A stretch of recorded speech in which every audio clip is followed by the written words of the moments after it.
Hi. Hey. Opie took a great time to take a piss. It's the now Anthony and Voss show. That's it. We lost a couple of guys on our transfer over. You don't want to make the announcement now? Terrestrial radio. What, that it's just the Anthony and Voss show? We're going to wait for the announcement till Monday? The announcement will come out right after the cancellation announcement. Stop it. No, they had to take a leak, I guess. Bladders like little hummingbirds, like babies. They're just peeing straight up in the air, laying on their back. Can't we call it Voss and Anthony? Why does it got to be Anthony and Voss? Oh, stop it, right. Richard.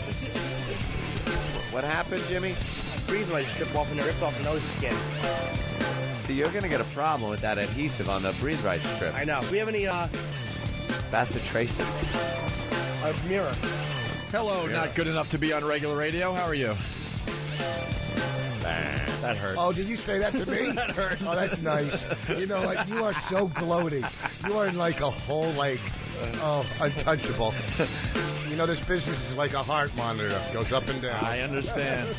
But I never forgot the time that you got recognized at the Montreal Comedy Festival. Yeah. And you actually said, well, he's famous, too. And they go, yeah, who are you? And I said, Opie from the Opie and Anthony show. They had no clue and then told me to take the picture for them. Yeah, but here's the thing. I was always there. And I always introduced you as a famous person. And it never worked. No one cared.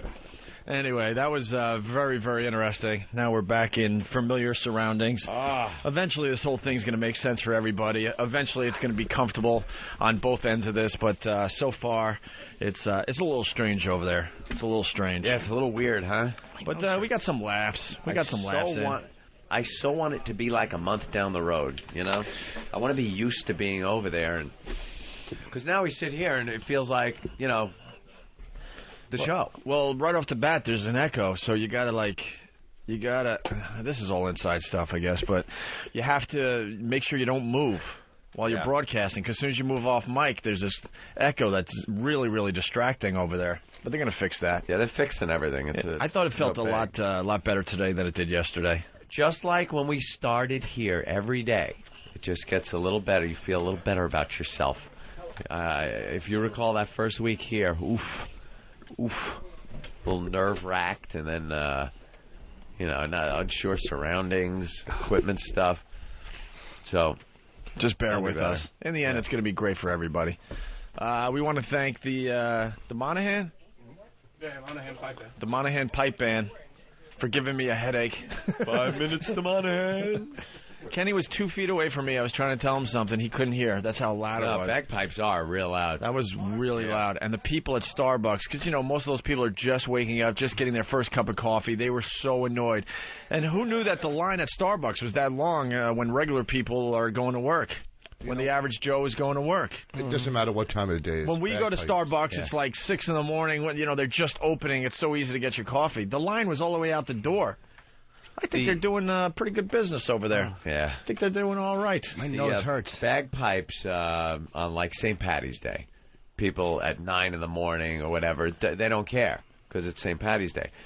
9 in the morning on a regular work day, people are just kind of like, what the fuck? What? Why? Why? Where do you practice that? Like at home? In the Bronx. There you go. Yeah. You can't hear it over the gunfire anyway. Hold on. Some people want to comment about the walkover. Ron in Boston, what's up? Hey, the walking segment is by far the best segment on the show because it demonstrates how uncomfortable Anthony is in public. Doesn't it? He wants a tunnel built. It's amazing. Now we get to finally see the inside. I didn't go into Starbucks because I hate people. I love the awkwardness of the whole thing. I really do. When people are looking at you like, ugh. Jimmy's just got a set of nuts on him, though. He walked right up to that newsstand and asked the guy about magazines with cocks. He just wanted... And he picked up an issue of Honcho magazine, and then she was showing the pictures to this businesswoman at Starbucks. Yeah, commenting on the fellow on the back. Well, like Anthony said, she was like, "Hey, you cut me in line," and all Jimmy had to show her was the Honcho magazine and open it up to a horrendous page. And next thing you know, she had no problem with Jimmy cutting her in line at Starbucks. All right, Ron, thank you.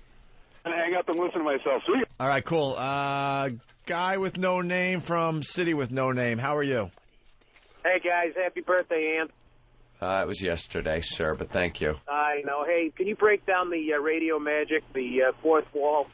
What are they, satellite phones, microphones? How do you guys... You're perfectly clear as you're walking down the road. Wow, really? And, you can also...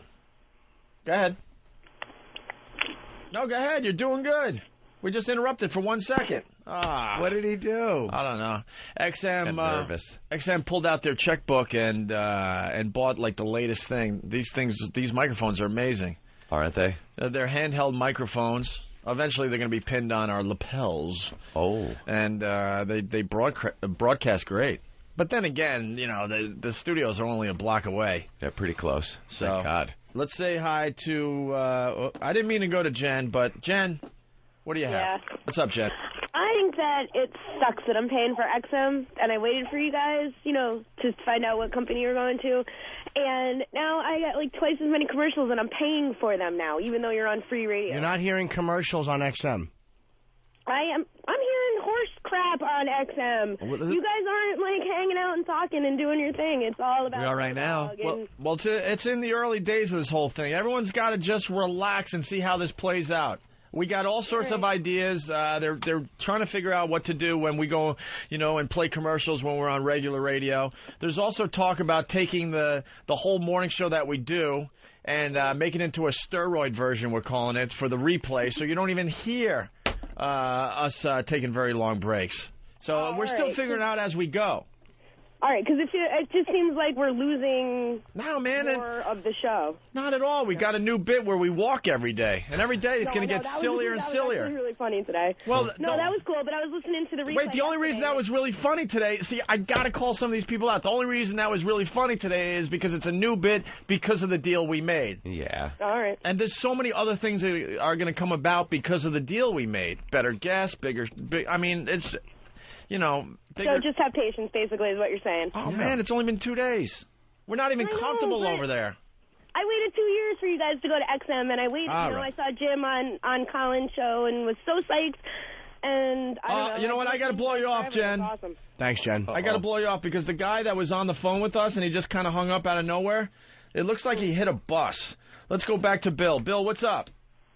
Hey, sorry I dumped out of that mic question. I just hit a goddamn bus. Fucking wasn't looking and bang, right into the back. You were walking or driving? Oh, you're driving. Driving. But just hit a fucking city bus. Oh, no. So, you want to talk to the cop? He's going to be here in a minute. Yeah, we could do that. Hold on the line. How much damage? All right, man. How much damage? Well, my fucking airbag went off and my front end, I was going 30. I didn't hear anything. Yeah, we didn't hear any of that. My phone went flying out of my hands and it hit the fucking windshield. I don't mean to laugh, but my God. Fuck. Bill, you all right, though? I'm fine. I'm fucking pissed. Hey, where are you? Company car. Where are you? I'm in downtown Minneapolis, right on the corner of 7th and Hennepin. Well, there goes traffic in that area. Fuck. All right, Bill, hold on the line. We'll check in with you in a second here, okay? I'm paying attention. Let's go to Mike in New Jersey. Mike, what's going on? Hey, I think that Jen's chick should shut the fuck up. You guys need to get midgets circling you as you walk across the street, because the morning show on CBS, not nearly as bad as we all thought it was going to be. Well, and we're just getting started. Me too. We're just getting started, you know? Yeah, well, Jen needs to fucking get AIDS from little Jimmy. Punching out. You know, ouch. We never pat ourselves on our backs, but we know we're so much better than what's happening at CBS so far. We just know that, but it's going to take a little time. It's going to take a little time. Yes, so we should get midgets for the walkover? Oh, that'd be great. We want to get the bike taxis. Yeah, with fat girls. With fat girls in bikinis. Pedaling. In bikinis. I think tomorrow it's a unicycle. Just one unicycle? Like an oversized unicycle. Well, maybe we could add to it. We're going to have some kind of circus theme tomorrow. A juggler? Yeah, we're going to have a little circus theme tomorrow. With spinning pie plates on sticks? All that. All that. If ever someone could get hit by vehicles tomorrow, make it be circus people. Somebody on a bike with a cream pie being balanced on a broom handle. Just a nice Get truck. a pie in the face. Yeah. I want to have a clown, and he goes, make up makeup, and a big powder puff hits him in the face. LOL. All right. No, I want him to go, like, I want someone to have a pie and have him go, let me have it. And then when he says that, a stray bullet hits his spine. Well, we got to thank the bagpipers. Let's get some plugs in before we get you guys out of here. Hey, thanks again, guys. Thanks. We appreciate it. Welcome back, man. Welcome Thank back. you. It's great to have you Thank back. you. We're looking forward to it. If the midget thing don't work out and the fat chick on the unicycle and the fucking cream pie and shit, you call us back. Actually, these guys are half midgets, actually, to tell you the truth. So they'll be happy to come back and fucking play for you anytime, man. All right. Anytime, and it's great to fucking have you guys back. And it's great to be able to say fuck. Fuck, Yeah, fuck. look at him. Well, potty mouth. I like the bagpipe theme. I wouldn't mind having them around a few more times. The bagpipers. So, get all the plugs out. Yeah, Seriously, you helped us out today. Again, Monahan, with a Monahan Pipe Band, and spell that. MONAGHAN, and our website is MONAGHANPB.com. Where we have a lot of guys here. We're in the Bronx and we're in Brooklyn, and we go all over the city. We compete all over. We compete internationally, and we're huge O&A fans. And you can call us 516-457-9797, and we're having a dance again on Brooklyn on Saturday night. Come to our website, check it out. All the great tunes of the Scottish and Irish pipes, and of course all the beer you could drink. And of course, yeah, and of course, is that a stereotype? Anyway, and that's about it. So thanks again for having us, guys, and call us back anytime you need us to fucking wake up everyone at Starbucks for you. All right? Thank you, mister. That was good. Nice. I think we got video and pictures of that, by the way. We'll get that up on the website Thanks again, guys. in a little while. You Thanks, guys can guys. play yourselves out of here. Sure. You don't There have we go. you don't have the big drum, but open the door, somebody. This is going to get really loud. Yeah, I'll open the door. How about that? All right, here we go. And then play in there for a couple of minutes while they're trying to work. Do these guys have groupies? Do bagpipes? I do. Yeah. Usually they're... And there they go. You can see them on Pal Talk leaving the studio. Oh, it's that loud.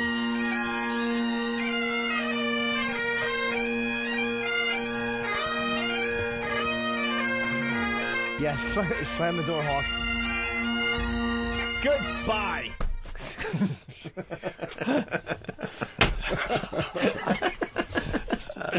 Let's go to Neil in Philly. Neil, what's up today? Good morning, guys. Thanks for taking my call. All right. wanted to, first of all, thank you guys for blasting out my ear with the bagpipes. Yeah, I know. Yeah, but I was at Voss's show in Reading this weekend, and he Bonnie absolutely killed. He and Bonnie absolutely killed. Good. Thank you. Never saw them live before, but they were fantastic. I mean, how we could turn it. There was a girl in the front row with a cop, and she wouldn't keep her mouth shut, and both of them were just ripping on her. Never seen comedian make a Colombian funnier. All right. Thank you, sir. Yeah. I mean, the reality is, we say this all the time. We beat the hell out of Voss on the radio program, but when it comes to hitting the stage, he's just unbelievable. Oh, yeah. Thank you. Kills. You know what? Unbelievable. I don't want people to confuse the issue. He bombs a lot on this I program. don't bomb a lot. You can get tapes. Get tapes. Your average is up there. You must be taking steroids or something because your average is getting much better. But I'm going to write a list of good bits I've done on the show. But here's the thing. Hey, why did you call me the other day and you want to talk, by the way? A couple things. There's nothing, just some ideas. Tell Opie what? There's no need to be sneaky here. One was already I'm trying to settled. squeeze somebody out of the job. One was settled today when you guys...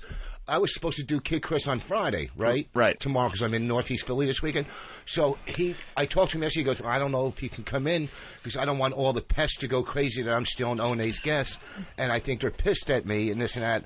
I go, look, I'm not like that. They don't, they know I do other radio stations. I just won't do like one or two. Wait, I'm not to interrupt you, Rich. I had the same thing with him. Yeah. It was like, he's like, well, they were concerned that a lot of the fans would call in, or O&A fans would be a problem. It's like, well, first of all, you don't have to have calls come in. Yeah. Yeah. What is that? And that's the same thing he told me. So maybe he doesn't want O&A people in. I don't know. I don't know. But so I said I'll straighten that out. Right. Okay. And then the other thing is I might do a tour with Florentine and Levy. We wanted to set up a tour, but I don't know if there's a conflict of interest that I wanted to. Good. I can save time. I can go home after this. There is actually conflict of interest. They're comics. You know what I mean? But we've worked with Florentine before and stuff. So I'm trying to get Florentine to do the dates with me in a tell. Oh, thanks. See if I was open those weeks. No, I know you have to be.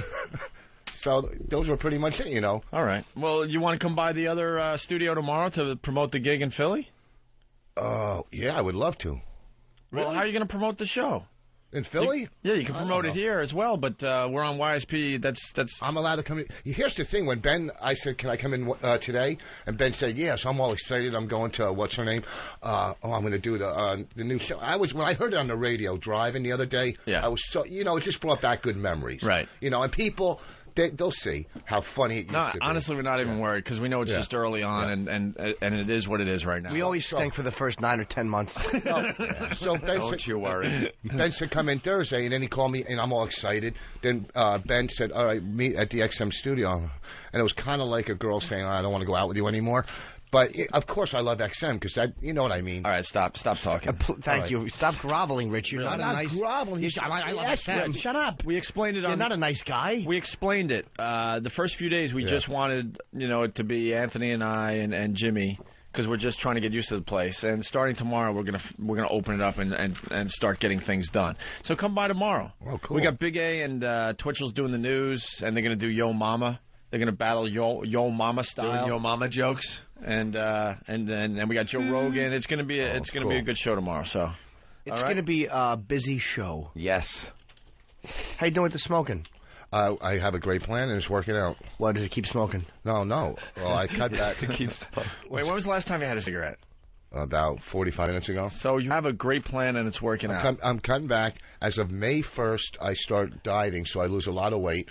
And then June 30th, I quit smoking. So All right, cool. That's the date. I set a goal. Okay. And I got to get this. I got like skin cancer in my ear. I got to get cut out. Bonnie said he always. Do you really? I think so. That's what my doctor said. Let me see it. Yeah, that's bad. Yeah, that's real bad. Okay, well, that's just a little thing. I wouldn't worry about that. That's all right, starting. But that's never indicative of more to come. Nah. No, but it has nothing to do with smoking. That was from the sun. How busy are you today? Because they really want us to go to noon every day, as many days as we can, and we'll go as far as we can, and then when we know we have nothing, we got to get out of here. That's obvious. I say we force him from 11 to 12 to take smoking horror stories, just Rich Voss in the studio with the callers. Like what happened? Yes, because every time we talk to him about his smoking, there's an excuse. Well, this is happening, so I can't quit. I'm going to quit on my birthday. I'm going to quit on the anniversary of my divorce. Bonnie said when she was in last time that he always picks some date, and then it comes by. Isn't that what you're supposed to do? Yeah, but not 4 months from now. It's cool that you're picking a date. Here's what we'll do. May 1st, you start dieting, you're in great shape. That's the one thing you have going for you is your body. Here's what we'll do. Not this Monday. I'll do it the following. Give me one more week, and I'll do it. How's that? Cool. Do you want to do that? Yeah, one more week. What? Why do you want the week? Why do I want the week? To get mentally prepared. You can't just, I got to clean my house. I got to get rid of ashtrays, do stuff, and get ready. No, but I don't give a shit if you ever stop smoking. No, I'm just looking for good radio. Do you want to? I'm giving you the opportunity at 11 o'clock, maybe 11:15. We'll try to go a little past 11 today. You take us to noon. It's just you in the studio. Taking cancer horror stories. Oh, I'll do that. Yeah, I have no problem with that. All right. Am I allowed to smoke when I do it in the studio? No. Okay, but I'll do it. Yeah. No. All right. Yeah. A week from Monday is good because that's you got to pick a date. That's fine. Another week. And you could plug the hell out of your show in Philly. No, I but you have to take the stories. And I want the listeners to really call up with the stories. But not now. I know this show is mostly a comedy show, but I really want you to suffer for about 45 minutes. You've made others suffer. It's only right you should suffer proper. All right, but how's a week from Monday? You want to do that? You want to we could do it as radio. You could see my progress. I'll do a week. Progress? You'll come in with blood on your hands. Bonnie's dead. The fucking house is on fire. How you doing? A little cranky. I know. Well, there's no burn marks on my floor like the other place. Dude, when I first saw Rich's floor, it had like 30 black marks from his cigarettes falling asleep. I'm like, you have kids, your kids sleep here. What's wrong with you? You'll be one of those people that just burn up one day. He just falls asleep with a cigarette in his hand. How do you do that? How tired are you? You ever wake up because it reached your fingers? Yeah, you burned it. Yeah. Oh, God. All right, let's go to Mike. Mike in Fresno. Mike. Hey, guys, just want to let you know, Monday, you guys scared the shit out of me, man. I thought Anthony was kind of kissing ass. I thought Jimmy was stifled. I was like, okay, this is scaring the shit out of me. The show's changing. I don't want to listen anymore. I put on the Boneyard.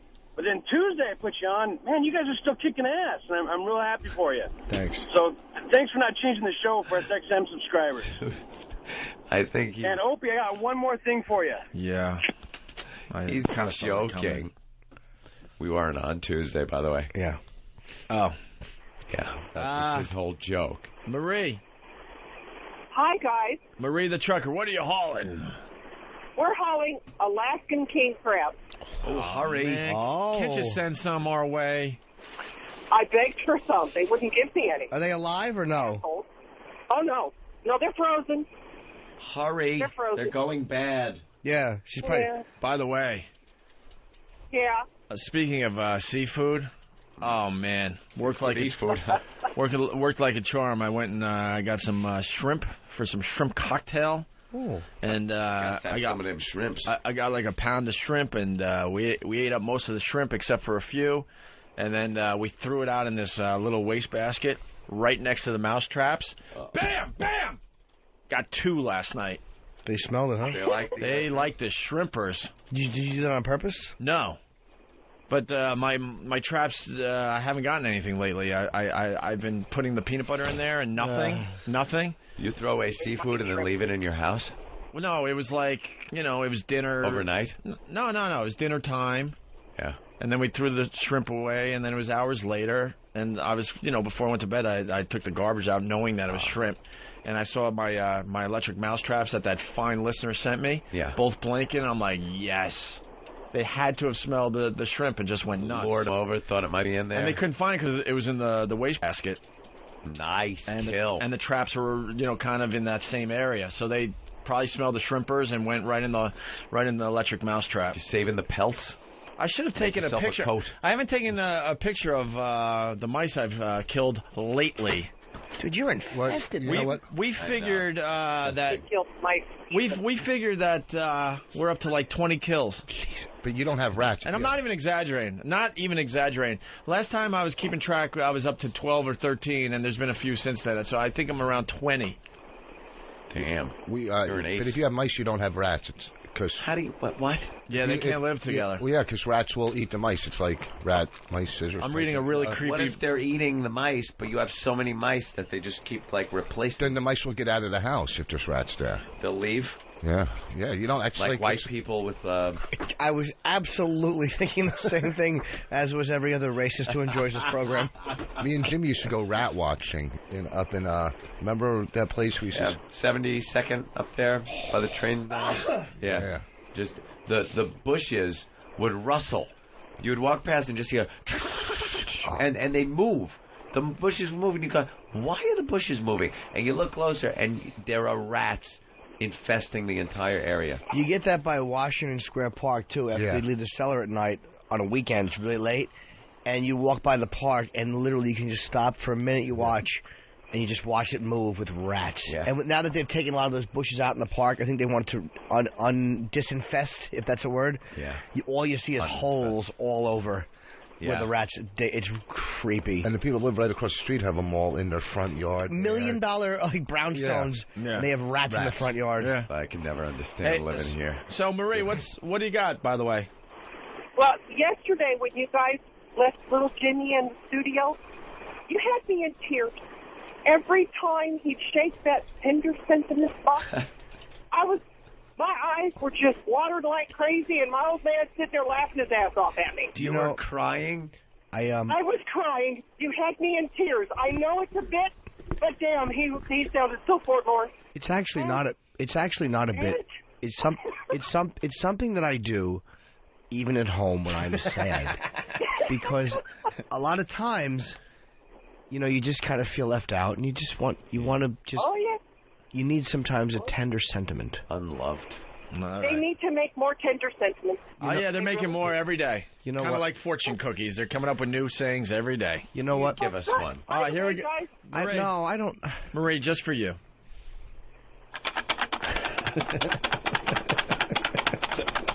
Hey, there's a lot of tender sentiments in there. Yeah. Let's see one. Right. Box seems to be filled up today. Pulling it out, and... You deserve to be respected. That's for me. It's a special, tender sentiment. Well, you do. All right, Marie. Happy hauling. Thank you, sweetie. All right, all right. All right, goodbye. All right. Enough. Jesus. You know, we get it. You cried, you laughed, you had fun, you're hauling crabs. Go fuck yourself. We get it. We're great. Shut up. Hey, you made tender sentiments for E-Rock. E-Rock gets beat up on this show a lot. And I don't like doing. Now, there's a bunch. Stop peeking in there, nosy. Don't peek at the sentiments. Don't peek at the... Let me see we it. get an example? Bring it over. Jimmy, what's this about? E-Rock. There's a bunch in there. All right. Okay, all right. I hear that. E-Rock gets beat up a lot. Right. And I don't like it. I don't like the way Eric gets yelled at. Could you get a microphone, please, before I spit on you? I think we should all get a box of tender sentiments based on... I bring nothing to the table. Based on what we do on this show. Is this on? Yes. Is this on? And what happens... Is this on? Eric gets yelled at a lot. And he works hard, and I don't like it. I think that he sometimes deserves... Touch that water again, please. And I think that Hawk at times needs a tender sentiment, and no one ever offers him one.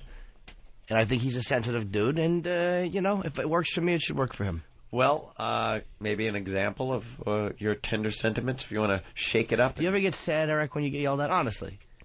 Once in a while, Jimmy. Okay. Obvious. Shakes it.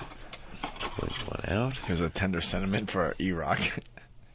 Don't read it ahead of time. You just read it. A rhesus monkey should empty his diapers into your open mouth.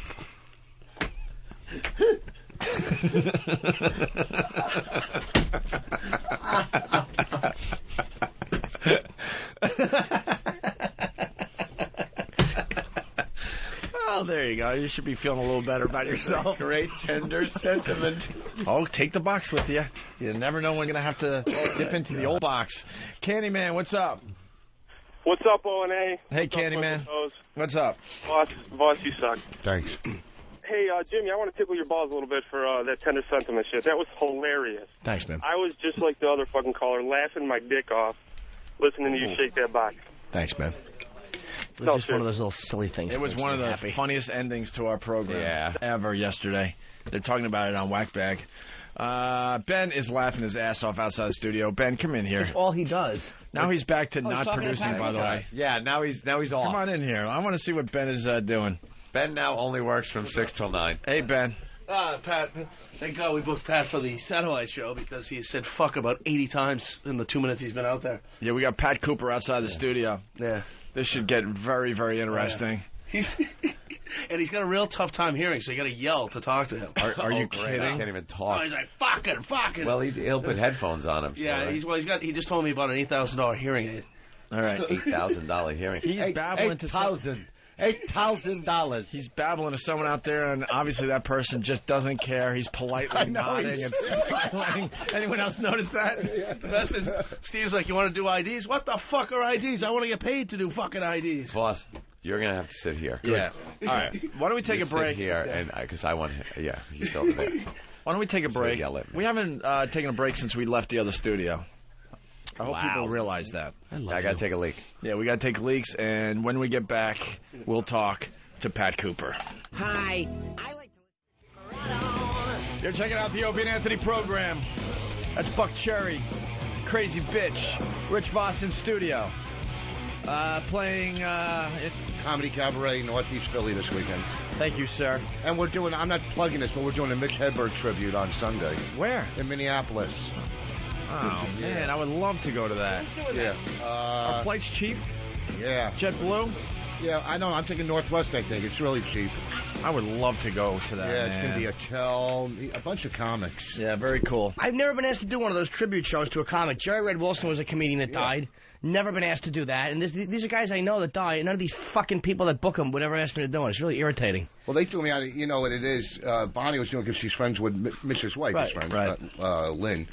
So I was going out there, so they called me. They go, do you want to do it on the show? I mean, there's comics on it that, you should easily be doing. Well, it's not a matter of, because I knew Mitch, but I mean, a guy like Jerry Red, who I was actually friends with. Yeah. Like, Good friend. Yeah, that really annoyed You know me. what's so weird? I met Mitch Hedberg for the first time 2 days before he died. I was at the Caroline show. Oh, yeah. Pretty much the last show he did. I was there. We met. We exchanged numbers. He wanted to do our show. I respected that guy a lot. I thought he was so original. And then I think it was like 2 days, maybe 3 days later. I don't know, something like that, and he died. When he died, he died in Jersey, and we got back to Jersey. His wife was in the hotel, so she said, "Come." We picked her up that morning, the next morning or whatever. Right. And she stayed at our house for 2 days. Right when let me tell you, it was the saddest, most creepy. Just. Yeah, that's just not. But then when she showed me the checks he had, like $40,000 a weekend and stuff, I'm going, "Oh, you're in the money now, babe." You know what I mean? They're making $40,000 a weekend. Him, Mitch. 40,000 a weekend? In some places. Yeah. Jimmy, calm down. 30, 40,000. But he didn't get an XM jacket. What's that? All right. Hey, we got to get Pat Cooper in here. He's losing his freaking mind. Pat Cooper. What did he say? He's not ready? Nah, he wants big money. All right, man. You want big money for this, Pat? And remember, I put you down. I put you guys down, and look what happened to you. I heard you. What are you handing me this damn thing? Can I sit down? Good morning. Good morning, Pat Cooper. Very funny man. Rich Voss, you like him? We love Rich. North is very funny. Yeah, we Get just my jacket. I don't work for jackets. I want a suit. We discovered Rich Voss. I did a show Who with are you, Pat. Anthony? That's Opie. Do I look like an Anthony? Not that you care. I know you don't care. I'm Opie. That's Anthony. I'm the guinea. That's Jim He's Norton. the Opie. So, where do we begin with Pat Cooper? Pat. First of all, legend in the business, Pat. Much respect. Well, you're very kind, thanks. But I got to tell you something. Yeah. Let's go. When you had that controversy years ago, Sure. Yeah, we played the audio on our I show. screamed at you guys because I didn't understand. And not a cop-out, but a fact. I says, where you going? You're starting to sound like the other guy. But the other guy, by fighting you, made you bigger. And I told the other guy, you're going to make them bigger because the more you give them publicity, the more they're going to rise. The guy didn't believe me. I says, you don't own the words the, him, about. You don't own those words. Other people got a right to make a living. You may not like what they do. That's none of your business. They got a right. There's enough room out there. That's when I ended my... No, then I didn't do a show no more because I told them, you can't be a dictator. Them days are over. You're making $90 billion. What more do you want? He didn't want anybody else to be doing anything Listen, even remotely near what I he was got doing. ideas from other comics. If I didn't, I'd be calling you a liar. Right. We all got ideas. Not from these two guys because I'm too brilliant. Are you talking about Cousin Brucey? You found out. Yeah, that's why he's great. Picks on that. It's really interesting, but he doesn't do Howard Stern's show anymore because of how Howard treated us when we were working for the same company. But look at what happened. Look at what happened. And by the way, he did play right into our hands because that was... You interrupted me. What is it? I'm going to interrupt as much as I want. Let me explain something. Look at what happened. The Look, he's smart looking thing at me. is you He's laid looking at me. there, you didn't say nothing. No, you got fired, but you got paid. Right. And I told her, as the man, they're going to get paid. They don't need your crap. I said, not only that, now you're in their seat. You're in his seat. So the man's making $500 million. How much more can you... Wait, did you clear with my people? What are you making, a movie? Snapping pictures. We're snapping Guys pictures. take pictures of everything. This is not going to help your career. You lunatic. But he definitely played into our hands is what I was going to... I'm sorry? You speak the truth because he definitely played into our hands. You can't because, listen We knew if we irritated him enough, he would start talking about us, and that would only make us bigger, and we would have the talent to I try to back it explain up. that. The more you fight, the more you fight. I made a name not by my humor, although I'm brilliant, by my controversy. When you're controversial, you're special. You stand there and go, that's the guy that said that. When you do that, fine. I gave this guy radio he'll never have in his life again. You did great radio He's over got there. tapes of me that I Classic moments, Pat. Thank you. Classic moments and I think he kept his career going on a lot of those classic moments. Well, my friend, there's nothing wrong with that. He did a lot for my career. What's right is right. Sure. I did great for his show, but what happens, he wants to be in a driver's seat, and I say, man, not me. I'm not a follower. I'm a leader. I said, I don't have to be. I came here. You invited me. I didn't even know who he was when I got on there. I became a regular. I said, you don't pick me up with a car. I don't ask you. I come here with the train, rain, storm, I come. I deserve respect. And if you don't give it to me, you can shove the thing up your rear end. I don't need it. And told him the truth. I said, your wife's going to dump you. Your mother don't like you. Your father don't like you. Your children don't like you. He said, what makes you say that? Very simple. If you were my kid, I would strangle you. I said, if you were an Italian, you'd be already dead. They'd fucking strangle your balls. My father would say, kill that son of a bitch. But you're a Jewish guy, and the Jewish people say, he's a talented boy. So he says tits and ass. What does that mean? That's why, and I said that to him. Remember what I'm telling you. Your wife's going to dump you. Not my wife. She likes to play tennis. That's why she's going to dump you. She likes to play tennis? Yeah, I swear to God. But do you really think he's bummed that... So what happened? His wife got rid of him. Oh, boy. Right. But let me... The mother has to love him. Let me ask you something, though. Mother's obligated. Hold on. Let me ask you something, though. Is he bummed that his wife dumped him, though? Is Howard Stern bummed that his wife dumped him? Let me tell you something. Gotta be upset. I'm married. I was married 41 years. I lost my wife last year. Okay. I would be devastated if my wife left me. Yeah. Because, I mean, see, Howard felt by giving you tennis lessons, by buying your kid a pony, that was going to be success. My father bought me a pony. 3 days later, we ate it. I mean, give me a break. So he figures that's going to make, Long Island crowd. I know the mother. She's got the sweetest mother and father on the planet. But you're a Jewish mother and a Jewish father. They would rather him be a doctor. Right. Or a schmuck would have been better. But they stuck with him. What are they going to do? But he did. He broke barriers. What's right is right. He broke barriers. Never where do you denied go? it. Where do you go now? You go for the paycheck. Because that's what he did. It's all right. That's okay. That's his business. That's his business. Got a nice young lady he's going out with. Beautiful girl. Sure. I wish him no harm. I wish him $1 million a day. But it's over. $1 million a day. He makes more than that. My friend, it's over. Yeah. Yeah, we already know that. You know, if he's there and he knows in his heart, because if he was smart, he wouldn't betray his people on that show. He'd have stood on that show. He said, I'm betraying my people, because a lot of those people are going to go to the other network. That's what I'm saying. There's the go for the paycheck, which is all well and fine, but, you got to have some consideration for the people The man you got to don't be know loyal that to. because the man, Hitler wasn't satisfied with 2 countries. He wanted 3, then 4. Then he fucked up and went to the wrong country, and he got his ass kicked. Yeah, not saying he's a don't Hitler, remind me. But I'm bringing a point out. He gets lucky once in a while to throw something in. No, he's got a real good average, you actually. got other guys here. Talk to them because I'm getting boring. No, you're doing very well. I love Pat Cooper. Very well. When you were talking about the old classic days, how many years do people just run around going, who told you that? Who told you that? That's right. I mean, classic time. I get that from the younger people who don't support me. Yeah. I try to explain it to Howard. I said, Howard, the younger people will support these 2 gentlemen because they're up to date. I said, I am my own kind of guy. So I got my crowd out there. They keep supporting me. Sure. So I try to explain to Howard. I says, your young people are not going to come and see me because my kind of humor is not for them. And now that's honest. I said, I tell you the truth. Different generation. I said, listen to me. I pack them in. My people, when they start dying, I'm dead. And when I start seeing half of houses, it's over. And to say it's over is a compliment because you did it all. I'm 77 in 2 months. Where the fuck am I going? You don't look 77. Where the fuck am I going? I worked Monday night. Who works Monday? You didn't work 73. Monday night. Yeah. Nah. All right. Pack the place. And you had a hell of a career. Yeah. But that's okay. That's my kind of people. I'm expecting these 20, 25, 30 years old. Nah. They're still with tits and ass heads, and I went through that. I mean, hey, I'll give you an idea. 2 days ago, on my grandkids' eyes, I wouldn't lie to you, I get a letter for senior citizens to get an erection. My God. You put a patch on your arm. So I got a comedic mind. I put the patch on my arm. 3 minutes later, I started to smoke. But this is what I'm getting.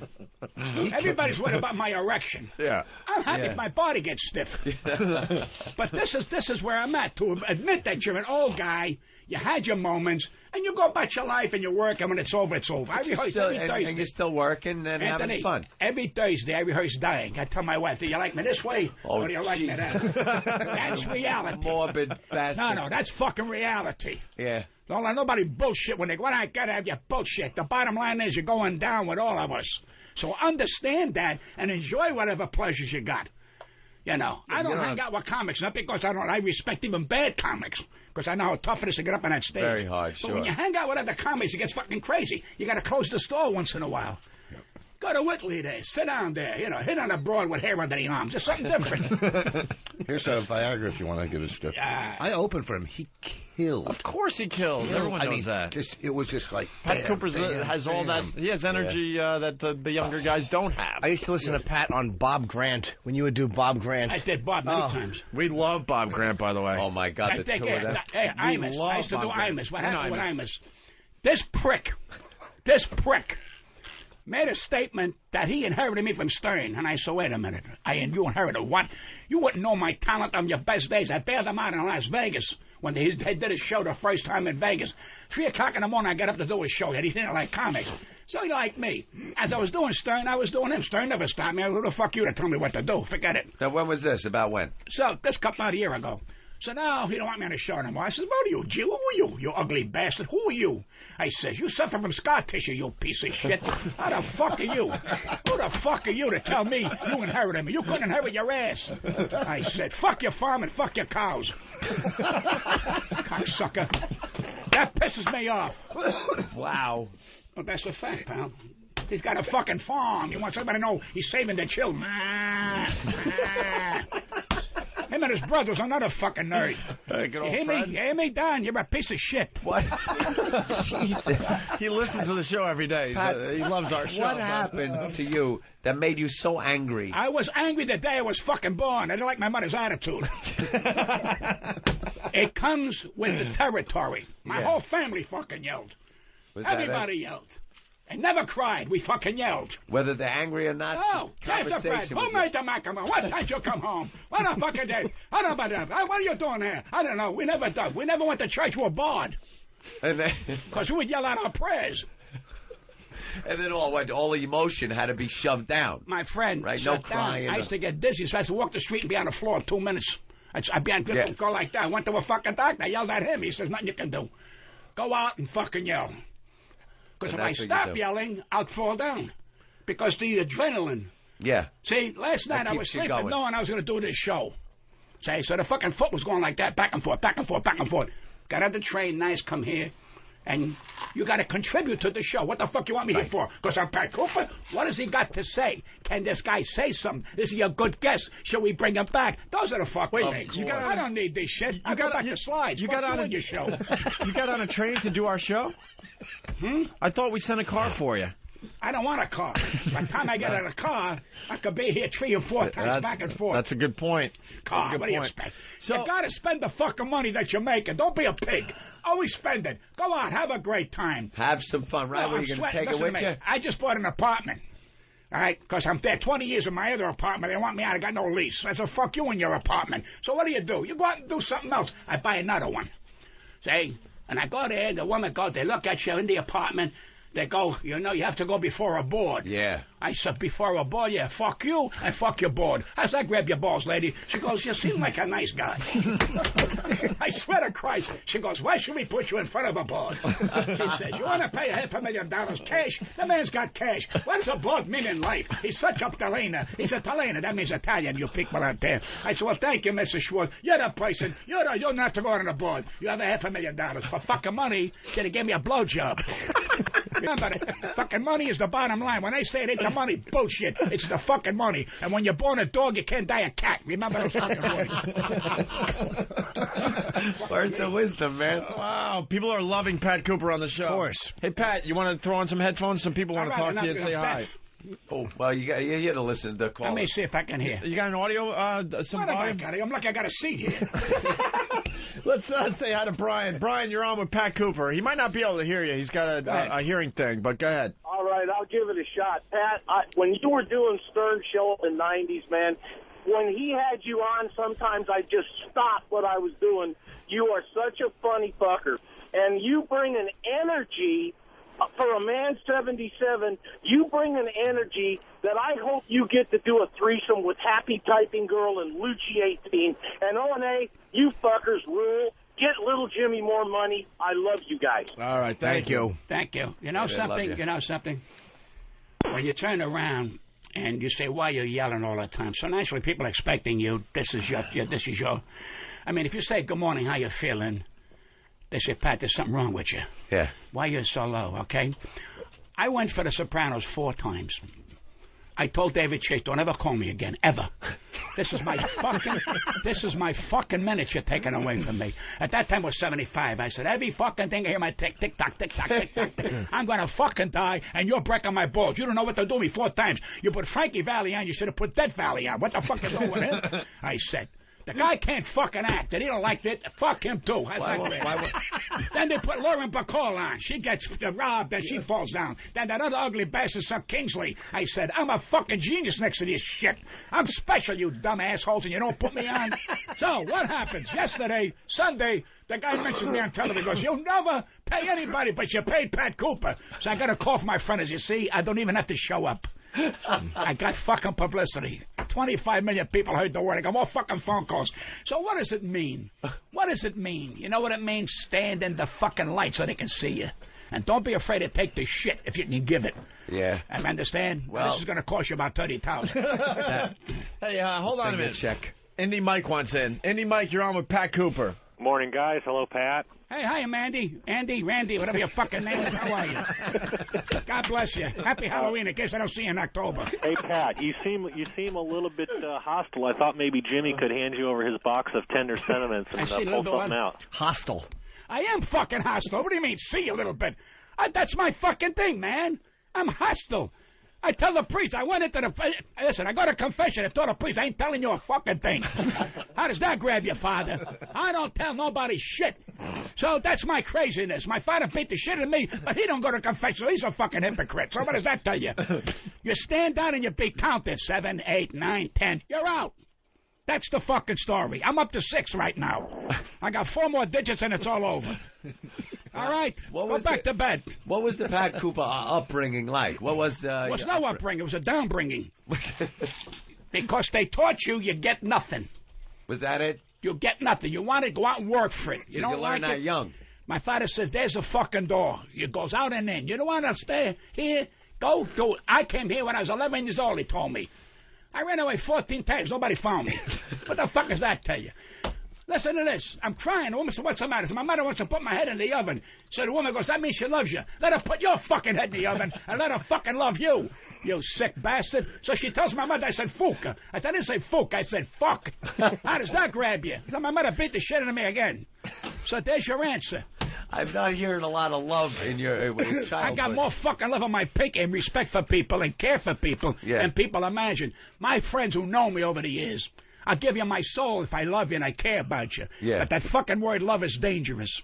Fucking dangerous. Never tell a woman you love her. Never. No? No. I told my wife I adore you. Love is shit. She says, you adore me? I never heard that. You're going to hear it. But you never told me I love you. I don't fucking love you. I adore you. I adore. Now, honeymoon. What are we going to do? It's up to you. You want to play cards or you want to get this thing on? I said, you want to fuck with the lights on or with the lights off? You want a semi or you don't want a semi? That's my comedy humor. And I married her 41 fucking years, and I lost her a year ago. And the Stern people, these cocksuckers, don't even call up and say, Pat, I'm sorry for your loss. Are you shitting me? Now, pricks. No, that's bullshit. I may hate you, Opie, and Aunt, who the fuck you guys are. I may hate you. But I'll tell you one thing. I'll pick up a phone, and I don't want to see you anywhere your family get hurt. I don't want to see you get hurt. I may disagree with you because you're not that good looking. They should put the light dimmer here. If you're looking for a fucking romantic road, you got shit to worry about. It's a good thing you're in the fucking morning because mid-afternoon you're in deep shit. He's got a shack of blondes are in. You know what I'm trying to say? Blondes on 2nd Avenue. They love guys like that. Pat Cooper just killing for us tonight. Dude, we played your audio when you talked about, well, you confronted Howard and said it was bullshit that he had a gag order on us, and that's when we started respecting you, even though you took your shots at us too, but we don't. No, I took my shots. But we don't give a shit about that, to be honest with you. No, it wasn't to defend him. That wasn't the idea. I didn't give a fuck. He made $90 million. But you couldn't believe that he would actually put a gag order on it. That he would turn around and make you guys get... Right. I would have said, you sent who in the church to get laid? I would have called you, Opie, where's the church? I want to come there. That's funny. Where the fuck is your sense of humor in the world? Where's funny? It's fucking funny. They're worried about if you call Tom Cruise's daughter Susie. Who gives a fuck? Right. I mean, if you got humor, people get up in the morning, got a tough day, you make them laugh, you get a wacky guy like me, you make people feel good. That's good. The money will always be there, man. Always be there. Fuck the money. Listen, I got a few dollars. I told my daughter, I gave her a house or whatever they want. I said, at the last day, I'm going to put a 10 cents in the fucking meter. It's gone, the fucking money. It's fucking gone. You got what I got. I gave them everything. So I bought an apartment on East Avenue A. Okay? I'm respectful. I bought a yarmulke.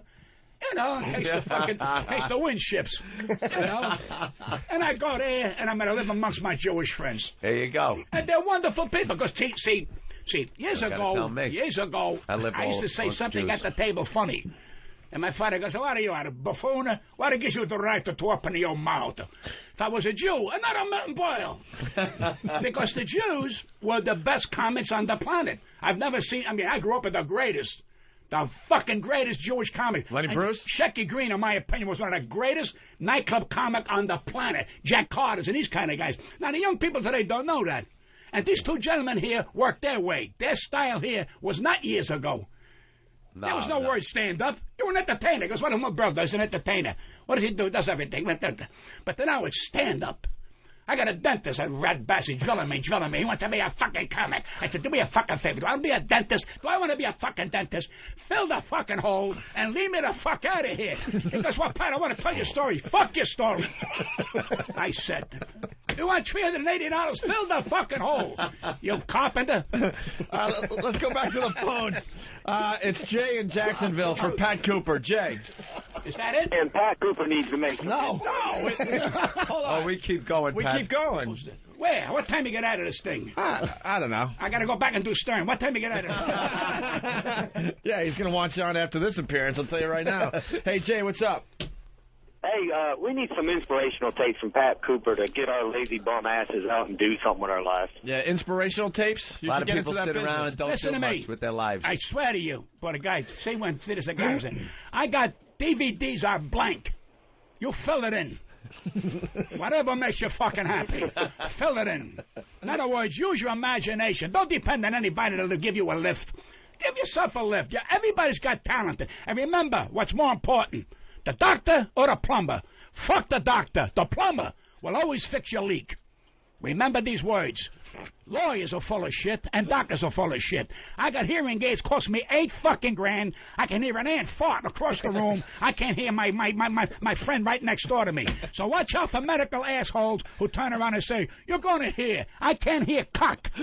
Did you hear me? I can't hear cock. Open the interview talking to me for 40 minutes. I don't know what the fuck they're saying. I said to myself, I got to bluff. I got to fucking bluff. I know I'm off the air when they kick me into the table. Right now, I got a fucking sore on my foot. And I ain't started yet. Let's go to Matt on Long Island. Matt. Hey, Pat, how you doing? Huge fan.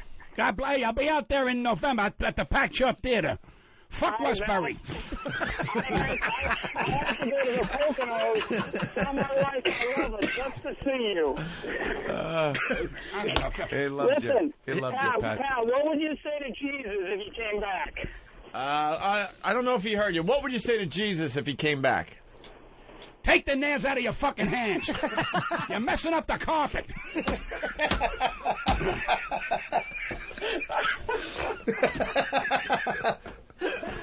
Holy shit. Jesus is a man, no more than a man. He did not go through granite on a Friday. I was a bricklayer for 13 years. I went through granite every fucking day. Nobody gave a shit. But you gotta be a realist. The man was an evangelist. He tried to do great things around the world. God bless him. Moses, he split the water, whatever. But always remember the truth. It never happened that the guy went through granite. Bullshit. I tried 3 times. I got a fucking headache. Don't listen to the bullshit and everybody telling you, put in the kitty. Put in your ass a kitty. A lot of people with the religion, you know. Religion's dangerous. Let me tell you something. Yeah. I believe in what I believe. I trust and respect everybody. They love Jesus. They love God. I got my own love. Don't be bullshit and say, well, God is going to save us. Nobody's going to save you but yourself.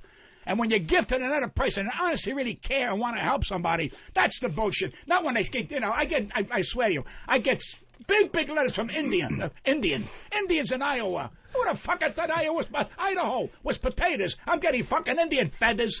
I'm getting jinxy things they send to me to help the kids who are over there freezing. So I said, what are you doing? They're freezing. Send them money? No. Send them a fucking blanket. So I sent them a fucking coat and a blanket. I got insulted. What's the matter? You got no money? What the fuck you want from me? The guy's freezing. What, are you going to put $1 on your ass? It's snowing out, you sick bastards. Well, you got an attitude. Well, fuck you. Don't call me about 73 feathers. One more feather, become a fucking turkey. You got any thoughts on afterlife? What do you think happens? Afterlife? There's no afterlife. Nothing. This is it. You are now in hell. You are right now in hell, yeah. You can't make it. It's over. After this, you're dust. You're part of the fucking woodwork. That's it. I don't believe in afterlife. No heaven, no... Listen to me. My father had another my father never went to school, a fucking genius. You know what I said you are? Sperm. You're a fucking liquid. That's all you are. You'll come out of my balls, that's all you are. So you think you come out of my balls, you're going to go to heaven? Who the fuck wants anybody to come out of my balls? Then there's your answer. That's fucking reality. You come out of my balls. Who the fuck you think you are? I said, come out of your balls. I taught the teacher. My father calls me a liquid. So the teacher says, bring your father here. My father loses a day pay, goes over. What's your problem, teacher? She said, well, that's a filthy thing to say. Let me tell you something. You'll come out of your father's balls. How does that grab you? And she goes, well, you have an attitude. Fuck you. And he went home. Okay? Let's go to Joe in New Jersey. Take the nails out of your hand. You bleed on the carpet. Joe, what's up? You ruined the carpet. I just wanted to say, I've been a fan of Pat Cooper for a long time. I used to listen to him on the Hoo Hoo Show. Yeah. Before you guys were around. Yeah. By the way, big fan. Welcome back to regular radio. Thanks, Joe. Jimmy Norton, I think you're great. But Pat Cooper, you are one funny son of a bitch. God bless you, buddy. You remind me of my Uncle Vincent. I swear to God, I feel like I'm in Sicily sitting down at the table with this guy right now. I think any Italian family has somebody like Pat. Not you're a one-of-a-kind, but there's always some uncle or something that's just loud and funny. All uncles and all aunts. honesty. And aunts. No disrespect. My uncle said I'm bringing my wife over. Yeah. My uncle was a good-looking guy. My uncle met Clark Gable look like a fucking nothing. Good-looking, very suave. He said, I'm bringing over my wife. Why do you meet my wife? And you expect, in those days was not the plane to come off the boat. So I'm standing by the pier, by the gangplank, and I go, Uncle, where's my new aunt? He goes, I'm standing next to her. Edward G. Robinson with coils. She spoke Italian like Edward G. Robinson. That's his wife. This fucking guy is handsome. He said, it's not the looks. He says, but when I come home from work, she bathes me, and she cooks for me. And when we have sex, that's it, because I got to go to work the next day. That's how they survive. Yeah. Today we want to bang, bang. I got laid 20 times. I got laid 30. Bullshit. Bullshit. I was in my teens. After the first time, I had to go to a fucking doctor to find out how to sit down. I got laid 30 times. I had a broad 90 times. Bullshit. I got one sperm count now. I'm saving it for later. They're all full of shit when they tell you, I got humped this boy. I had a menage a trois. I told the boy, you want a menage a trois? I don't like sauce on my food. What the fuck is that? You don't like sauce on your food? So don't listen to the bullshit. Masculinity. You know when you know a man is a man? When he walks in the room and he can say hi, you know that fucking guy. Stay away from him. That cocksucker will beat your brains out. Not these fucking bullies. We got a lot of bullies. Yeah. Watch out for the bullies. Or when he looks like... Most of the bullies I know are homosexual. And why are they homosexual? Because to protect their fucking homosexuality, they want to shout, take that side. I'll take your tongue out, put it in your nose. By that time, they're tired. Fucking bullies. I love bullies. They're full of shit. There's a guy's trying to cover up for something there. I knew a guy with no arms was a killer, so don't fuck with me. No fucking arms. They call him Mr. Nobody. Kill you. How do you do that? Hey, with his legs. With his legs? That's right. He fucking destroy you. He puts you in a ham hock. It was all over. Let's go to Lou on Long Island. How did you get this fucking show? You guys ain't got a fucking wait in 2 fucking hours. Dude, we've been doing radio for 4 hours already today. We got at least another hour. Hey, 90 million. Nice. They like 90 million. When you go home, you count. Hey, here's that account. I hate that. I'm working 4 fucking hours. What's that noise, honey? That's the money. That's the money. Shut up and go back to bed. I'm tired. Fuck you. Then die. Kind of fucking. I'll take your fucking job now. Listen, I'll tell you what I'll do. I'll add another hour for half the money. Well, half of nothing, and that's a good deal. Jesus Christ. Let's say hi to Lou on Long Island. Lou. Hey, Pat, I don't know if you remember me. I met you the first time with Louis Prima at Westbury Music Fair. That was a great time for me because that guy's one of the greatest entertainers of all time, Louis Prima. God bless his soul. God bless his soul. We were in your dressing room when you came in, and you were pissed off that Louis put his bus in the spot for your limo. Yeah, you know what else got pissed off?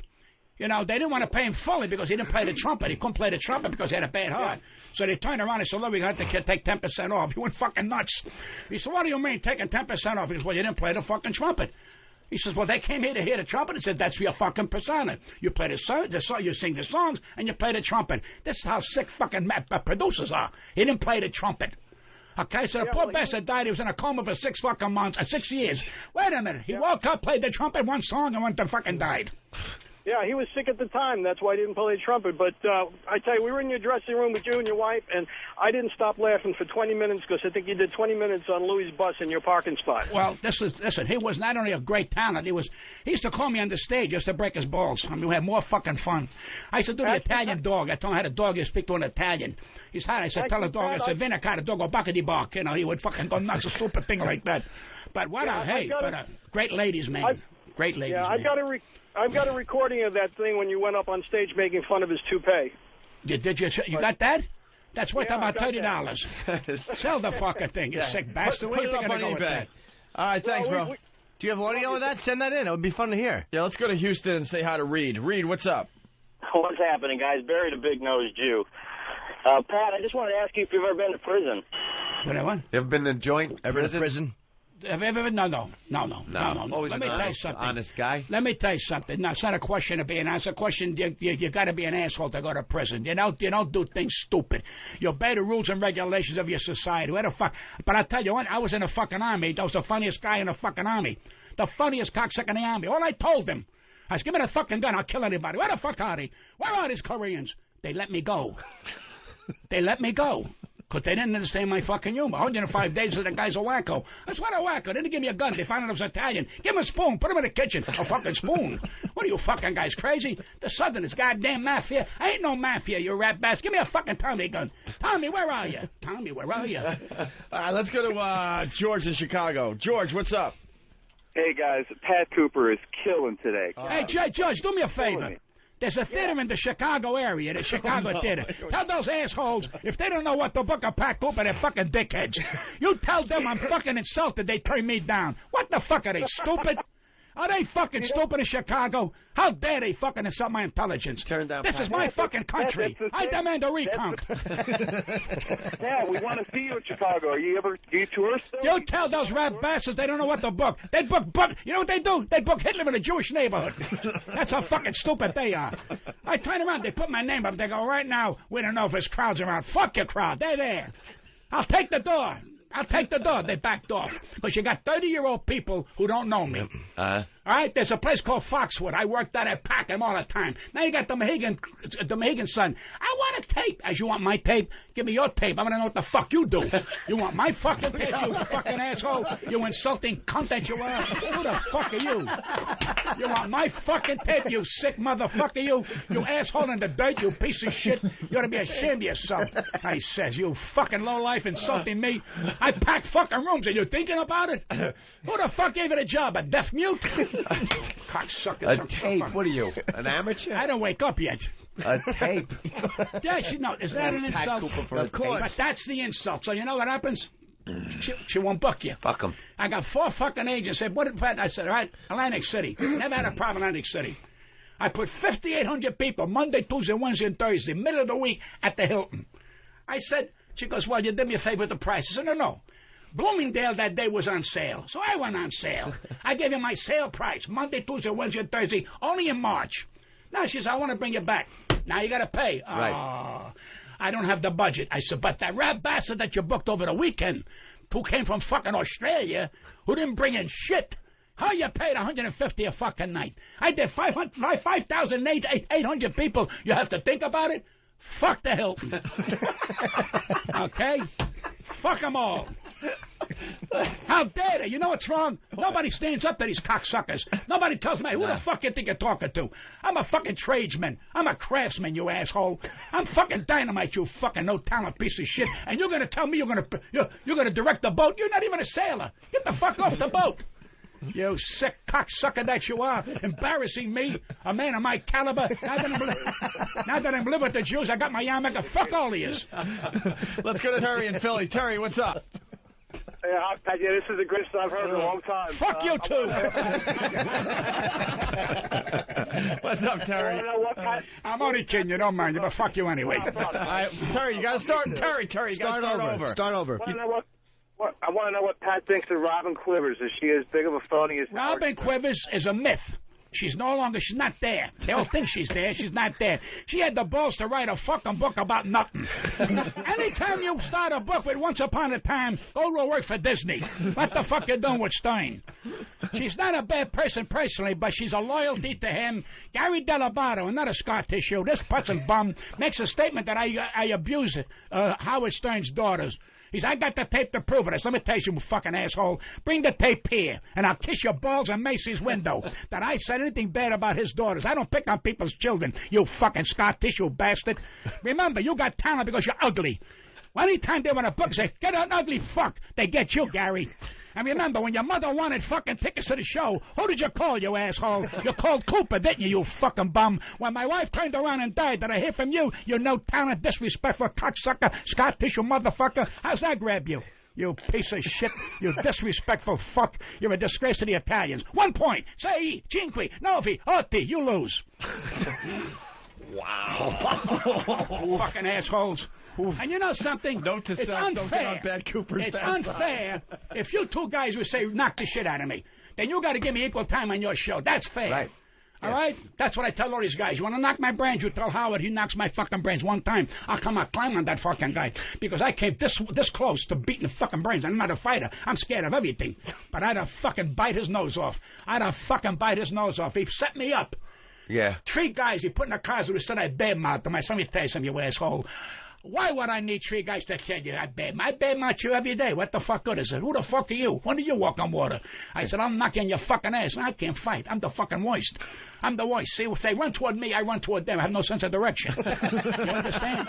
So I turn around and I said, step outside. He said, we are outside. Well, now you tell me you're cocksucker. But anyway, that's one of the best tapes he's ever had of me. And the 3 guys are cowards, ran out of the closet and they run down the street because they wanted to be noticed.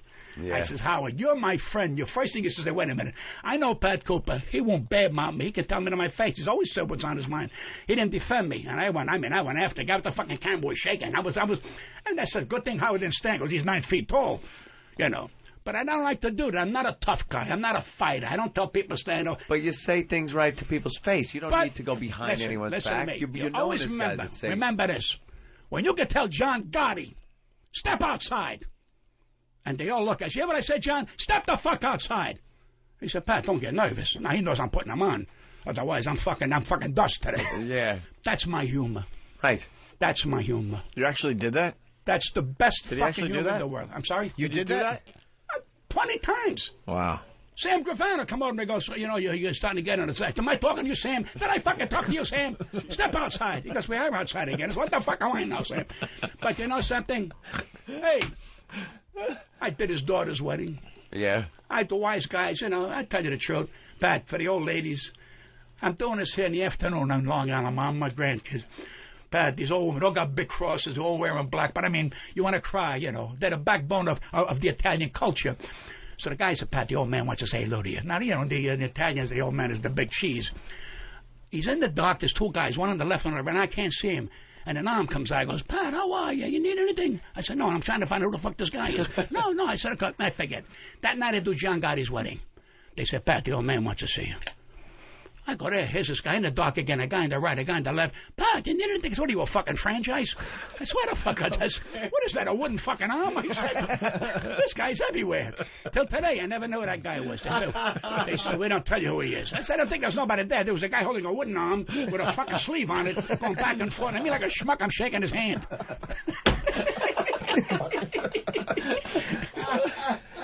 Let's go to You did John Gotti's wedding? You performed I did. It was me, Connie Francis, George Kirby, and Jay Black. Oh, wow. That's a good... And you talk about federal. I was peeing, and a guy was peeing on my leg, just like Johnny Carson. Did I tell Johnny Carson peed on my leg? No. And Julie Rizzo's quite a few years ago. I'm there with me and my wife, and Johnny Carson's bombed out of his fucking gourd. I'm in there taking a leak, and Johnny Carson here on my shoe. Brrr.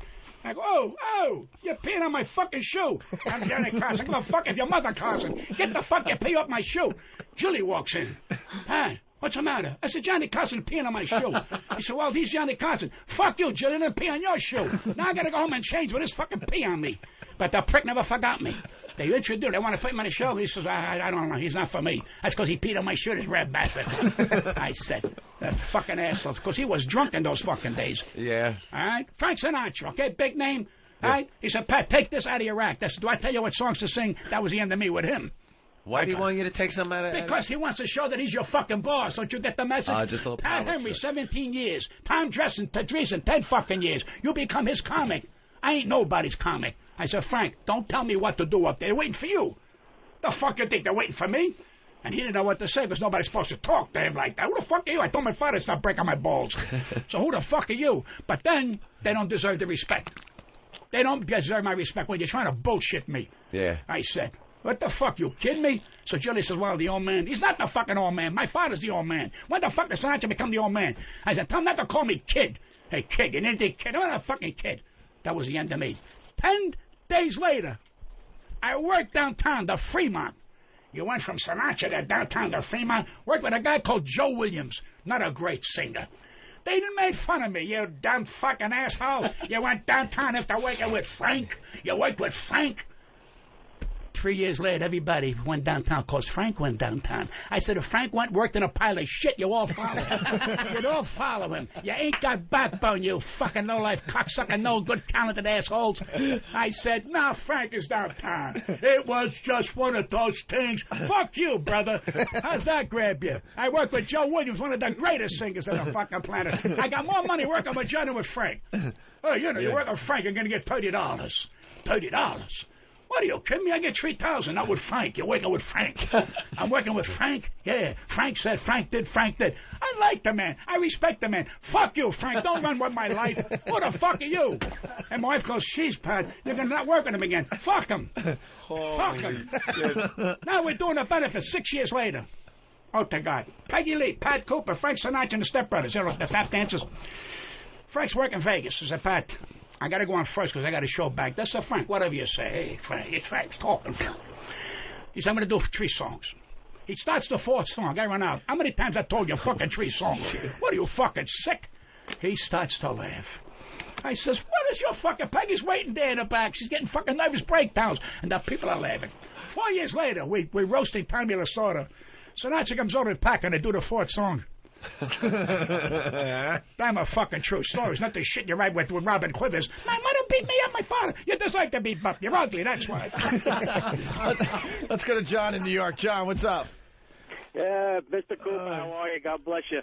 Last time I saw you, I think it was in Staten Island. You were working with Frank Jr.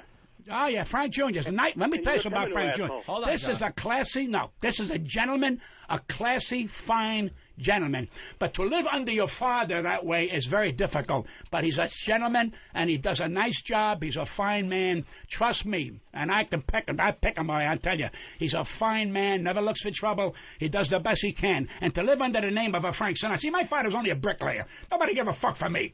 But they still said, you don't lay brick to your father. Well, lay brick to your fucking father. What's your business? But that's what we should never do. Never be like your father. Be better. Be better. If your father's a gangster, be a better gangster. If your father shot 10 people, shoot 20. Always be better than your father. You got a question, John? I don't know if Mr. Cooper would go for this, but I think XM needs an hour of Pat Cooper somewhere on high voltage. Yeah, we got to get you on this satellite, man. What? Or at least get on our show more often. You're getting satellite? No, we're on XM right now, and everyone's saying you're killing. You sad. What is your fucking problem? How we saying we're going to go on satellite? I don't know what I'm going to do. We ought to bring him on as a regular. You got to come up with fucking money, you sick fuck. Give up something, you sick bastard. Let's get a Mike and Phil. That's the bottom line. Am I right? Guy. What am I, working for nothing? No. This is a throwaway. I didn't do my heavy stuff. Mike and Philly, what's up? Hey, I am absolutely honored to have a chance to talk with the great Pat Cooper. You guys just stole my thunder. I paid extra $5 a month to have Pat Cooper on 202. It's the best. It's an honor. I'll shut up and listen. You're the greatest. All right, thank you. Let's go to South Carolina. Mike, what's going on, man? Oh, listen, guys, you got to replace Patrice with this guy. He is fantastic. Love you, Pat. You're awesome. We're going to have to pay him, though. The love for Pat. We might have to pay him. You're going to pay me. Fuck you. You're going to pay me. I know it. Buy me a car, something so I can find the fucking place. Just bring him in. He's awesome. Love you guys. All right. Thank you, buddy. You're very nice. Thanks, man. Well, we got to get. Are you playing New York still? I got to play New York. God forbid you should fly me in from the fucking Yucatan. Fucking God forbid. Well, fuck you. By the way, you're looking to cut down the price, you shit. I'm figuring we'll sell out a few shows for you. That's all. Hey, listen to me. I respect it and all that. I don't need you to sell out my cock. You hear me? I don't need you. I didn't come on here to sell out cock. I'll sell out without you. You understand? I sell out to deaf people. I sell out to deaf people. You hear me? I'm doing a deaf convention. You understand? For the potato growers in fucking Idaho. So cut the shit. I don't need your fucking bullshit here. You need me. After Thursday, you're going to become a fucking bore. Where do you go after this greatness? You're going to go fucking downhill. What are you going to bring on? Who are you going to bring on next? A guy that talks with a lisp? Yeah, he talks with a lisp right there, Rich Voss. Oh, man, Pat Cooper. Well, you've been going for an hour. We really should take a break. Yeah. Yeah, you should do something. Take a clutch soon and become a car. Goddamn, Pat. Fantastic. Look what Howard Stern lost. And he lost Jack Martley, who's a fucking great gentleman, one of the nicest fucking guys on the planet, and you don't want to pay the guy. Give him another $100,000, you cheap fuck. And he was there. Billion. He was there when they built that show from nothing. Now, this is to tell Howard Stern don't want nobody unless you're under his foot. That's why people got hoof and mouth disease, because they're under his fucking foot. Fuck all of them. If they can't take it, stand up to the man. I say, Howard, who the fuck are you to abuse me, you full of shit? Fuck you and your money and whatever you stand for. And if you open your fucking mouth, I'll break your fucking head. How does that grab you, Howard? But you know something? They're all pussies. They're yes men. If Howard Stern dies tomorrow, these kids will be afraid to walk the street because people spit at them. Remember, they did it for money. I don't do nothing for fucking money. I'm doing this shit for nothing. I'm a genius. I'm throwing this shit away for nothing. Where do you pay me? I won't say a fucking word. Ben, best guest ever or what? Oh, Ben loved it, Pat. That's unbelievable. See? He's our boy, Gary. Look, he's a nice guy. Your boy, what are you? That sounds terrible what you say. Exactly. Well, I always watch out with guys with blonde hair. Ben, what time you get off the air here? I don't know. It's like whenever we want. Whenever we want. Yes. You can just stay. When do these guys talk? You can't say shit. You can't follow that. No. We're not dumb. Yes, We're not going to. No, Pat. Let me tell you something. I know you can follow Let me tell you something. No one can follow you today. Always remember this. No one. I swear to you, I'd follow anybody. That's why we're in the business, because we're fucking special. Hey, they can hear Sinatra sing the same songs for 70 years. You do the same story twice. I go, we're fucking geniuses. We're the fucking genius. Don't ever put your craft down. Anybody say, fuck you. When you can do what I do, let me see. He don't put his craft down and let his audience do that. Excuse me, did you interrupt me? I'm on a fucking roll. He did. I didn't like it at all. He did interrupt you. It was rude. It was very disrespectful. I know these guys. I see them work. I know what they can do. I mean, we are special. No one's following you today, though. It's not a question of following me. I happen to be, look, they're smart enough to know the guy's on a roll, back off. If he's on a roll, I back off. That was the problem with Howard's show. He wouldn't let anyone else be the star on the show. I was the fucking star. No, you did. You did better than most. But I mean, if anyone started getting more attention than Howard, that was his biggest fucking problem. Well, that's okay. He had to ring the people in and make sure he got the last laugh. You think he's happy? He's not a fucking happy man. I didn't say he was happy. No, I'm bringing a point that when his wife left him, that gave him another circumcision he never expected, because that's fucking killed his fucking ego. Although he's with a gorgeous girl now, I will tell you the truth. And again, I don't hate the man, I dislike the man, but he's got to grow up and understand there's enough for everybody. I mean, God forbid something here happens here. Send your wife, hey boys, God bless you, I wish you well. Right. You know, you're doing it great. Competition breeds money. Competition breeds money. Yeah. Hey, what are you doing? Oh, Eric. What the fuck is he doing? What are you doing when Pat's talking? Pat's talking and you're showing notes to Opie? How about some respect? You respect Pat Cooper. Let me bring out another point. Look. You finished with this shit? All done. All right. Caroline, are you listening? Uh-oh. Listen to me, Caroline. You tell those fucking assholes that work for you, don't they ever call me they want me just on a Monday. Fuck them. Joy Behar works a Friday and Saturday. She can't draw my ass. And you want me on a fucking Monday to take the door. You tell those assholes to talk with comics with respect. Not to talk to your fucking friends, Caroline. You ought to be ashamed of yourself. You tell them, don't call me no fucking. I don't need your goddamn place. I can work on a street corner with no fucking lights and nothing and be a hit. But you turn around and call me, what want you on a Monday, Mr. Cooper? This fucking 12-year-old sick bastard calling me. Tell him to go fuck himself. Hey, I'll take the Monday, Caroline. I'll take the Monday.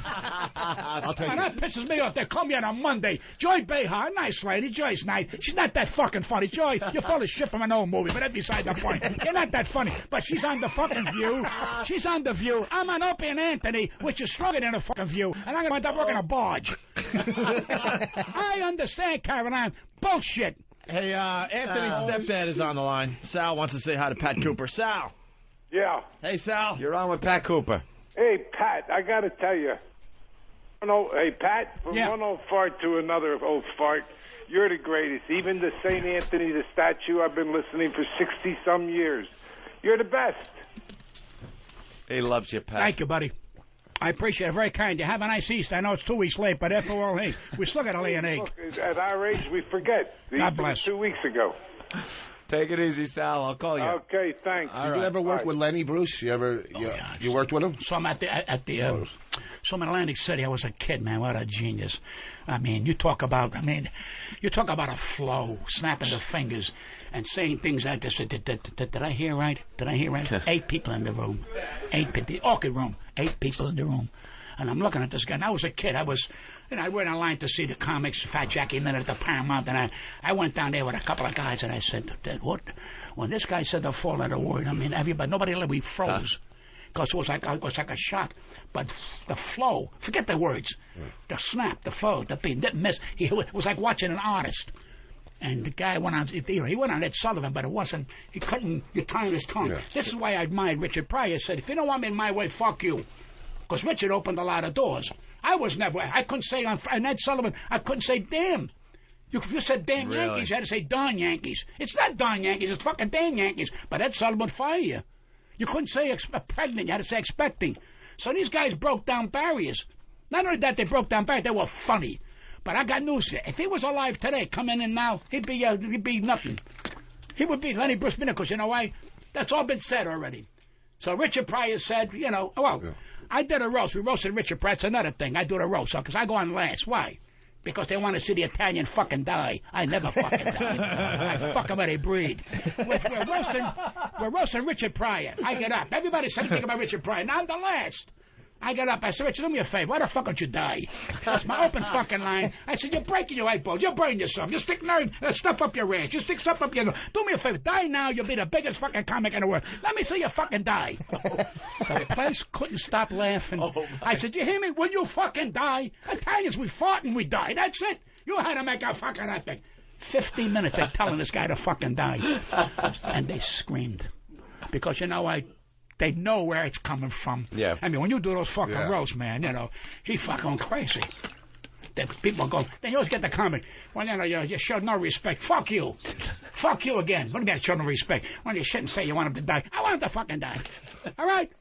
I want him to fucking die again, you cocksucker. I hope you fucking die with him. You jealous prick. Because I went on last and I killed the fucking audience that bothers them. You made Pryor laugh, right? Hey, I went on to last. We did Don King. I said, Don. Don, we all come from monkeys and gorillas, but unfortunately you got there too early. What are you, another comic? You shouldn't say that back to black people. Fuck you and the black people. How dare it's a joke, you stupid bastard. But, jealous. Hey, Ben, grab that mic really fast. Yes. We got to bring in Michael Strahan. Yeah, Michael Strahan's here. Are you a football fan, Pat? I don't like the ball. I don't like the foot. Michael, get in, hurry up. Here comes the lull in the station. What's up? Hey, Michael Strahan. Yeah, Mike. Yeah. What's up, Michael? Ain't not much, man. We're not on air, are we? Good job. Yeah, actually we are on the air. This is what we do. We just screw around for a few hours. All right, that's Pat Cooper. Michael, how are you? He doesn't like the foot or the ball, but I got a football with his name on it faded. It may be fake, actually. Now it says Memphis. I swear to you, Mike, how the fuck you right? Don't you know how to fucking write? I got it. I got Joe DiMaggio. Give me 5 balls. No, Jim Pitt. Because in those fucking days, they didn't have the right ink to stay. I got Sinatra to my pepper. I said, fuck you in football, Mike. How's that fucking fucking football? What did I walk into, man? And he make us laugh. Fuck him and his football. Give him the ball. Give him your ass. I don't trust that fucking guy. Do me a favor, quick. Fuck, San Diego needs you. Eli wouldn't go. I'm not going. No, you don't have to go. Mike, sit down. What you going to say? I'm afraid of you. Stand down. We're taking a break. Yeah, we're going to take a break, actually. We just wanted you to meet Michael Strahan Hurry up, Mike. and Dr. Ian Smith here. Wait, why did you say hurry up, Mike? You're fucking boring. Say something. You're lucky I can't talk on water talk, man. Wait, what? Pat, what happened? Oh, hey, come here. He's got tattoos on his arm. He reads himself at night. Hello, Mom. Hello, Anthony. Hello, Teresa. Take that shit off your arm, you sick fuck. Mike, so far you haven't said shit. I walked into a firestorm, actually. Holy shit. Look at this fucking low. 8 seconds you hear the fucking show's over. I can honestly say I've never laughed harder on this show. God, you know something? I got news to you. Yeah. To be a great fucking athlete. Not him, but just to be a great athlete. It's such a great thing to walk down the street and they say, you know something? You rat bastard, you dropped the fucking ball. What is your fucking problems, man? Hammer. And he says, I never dropped the fucking ball, you little bastard. Yeah. Nobody drops the ball when I get the ball. I'm with the Giants. I would quit if I were you. A little fucking shaky last year. Why? I told you this here. I was shaky. Listen to me. Pick up fucking baseball. I would if I could. They play longer and make more money. It's not the fucking money. You're going to die with your fucking money. Just be a great guy. Be a great athlete. Grab a couple of bras, get a side order, and then run out of town. That's all. You know what's amazing? You're a fucking stud. That's all. I catch a football, they thought I was a fucking gay guy in my day. When you played tennis, they thought you were gay. Now you're a fucking athlete. Hit that fucking ball. Hit that ball. Hit that ball. Bullshit. Fuck the ball. Fuck all the balls. Fuck Barry Bonds at his fucking bat. Fuck all you athletes. Step outside, Stranahan. Knock this all in your ass. I gotta go. Cooper, everyone. Pat, thank you. Pat Cooper today. Talk to my doctor, and I'm having a nervous breakdown. God bless, man. You too, We're man. sorry about your wife. You'll have more time. I don't even know you, but sorry about your wife. She's got a fucking year. Now you say it. The fuck is your problem? How do you do? You hump every 7 days, 9 days? What the fuck's the difference? I appreciate it. I'm serious. Dye your fucking hair. I lost my pop, so. You're going to have a good year. All right. Oh, thank you, Pat. Take a break? Yeah, we really should take a break. Dr. Ian Smith's here from Celebrity Fit Club, and of course, Michael Strahan from the New York Giants. Absolutely. Wow. We got to step aside for a few. We'll be back. We bow to Pat Cooper today. That was one of the best hours of radio. Unbelievable. He's out of control, man. Who's on the phone? I don't know. Someone called during the show. It was another one of those, somebody hitting me on auto dial. And then you just hear talking in the background. I love that. I got you called me once like that. What'd I do? I picked up the phone. I saw Opie. So I hit and I listen, and I just hear you talking. Like, so you auto-dial me, and then you're afraid to, like, listen too long. Yeah, you never know what they're going to say. Fucking Anthony, what a dick. You know, so. I don't even know how we continue after Pat Cooper. That was just amazing. And I got to tell you, man, I think I have balls as far as confronting people and saying stuff. Man, he went after Michael. You guys have never met, right? No, and if I meet him in the street, I'm going to kick his old ass. I'll be honest with you. I didn't want to do anything in here. I was quiet. But he better watch out. Kick his old ass. You never know how someone's going to take that. Pat Cooper just attacked Michael Strahan. Hey, the dude is crazy. You're not saying anything. You won't let me get anything in. What do you say at that point? Exactly. And then he slams the mic down. He's like, I'm out of here. He even knows when to leave. It was like Vegas. Thank you, good night. Yeah, right. It was a perfect appearance on this radio show. Yeah. Pat Cooper killed. Oh, is he funny, man? What a lunatic. And boy, talk about open and honest. Just that guy'll bash people. By the way, some good news. Tomorrow, when we're doing our show on regular radio, and they go to those long commercial breaks, we're going to replay the Pat Cooper stuff. Oh, cool. In segments. We're just going to play the whole freaking thing tomorrow. Good. All right, just in case you missed part of that or whatever. It's unbelievable. Actually, I mean, we got the replays later today. If you're just tuning in, make sure you check out Pat Cooper. He did an hour and 10 minutes, and we just basically watched him. He performed at John Gotti's wedding. Yeah, it was amazing, the stories he has. You know, it's just great. It's funny dude, man. 77. You could do comedy forever. You know, just think, I mean, he's 77. He's complaining, too, about the shit we complain about now. Like, fuck that club. They won't hire me. Fuck them. You know what I mean? Shit was going on back in the 20s. But it doesn't stop. He's 77. Vaudeville. Bring out his big steamer trunk on stage. Do you think he's burnt any bridges? Holy fuck. Fuck you, Sinatra. Whoa. Yeah. When you have fuck Sinatra. I told Sam Giancana. Holy shit. Oh, Jesus. We don't even talk about people who are dead, so he's all right. You don't come to New York. You don't come to New York and talk to Caroline that way. What's wrong with him? Also in studio, Dr. Ian Smith, one of our new friends. Celebrity Fit Club has started filming, right? Oh, boy. It's going to be the best season ever. Yeah? The absolute best. What's the lineup now? We got this guy. Bunch of fat celebrities. Well, you guys have been friends for what, a long time? Long time, yeah. This is Michael, you laugh at him now that he's this big Hollywood star on VH1? You know, I like that part where... He used to be the serious doctor on the local news Opie. here in New York. Opie, step onto the scale, please. Right. That's my favorite part of the show, man. Every time I see it, I'm like, he's such a...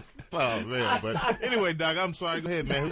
Who's on the show? No, he knows. He straight knows. Straight knows me from way back. So he knows that I did the show. I said no at first, then decided to do it. And it's funny because we'll go out, the two of us. First of all, everyone mobs him. Right. No doubt about it. But once every 100 people, they'll recognize me before him. And he thinks they're coming to him. They're coming to me. That's I'm like, a lie. yeah. What you lying for? Why are you lying like that? Most people come to you, be honest. No, I'm not saying that they don't, but people come to you. You know, everybody, people know that. But they're all fat people.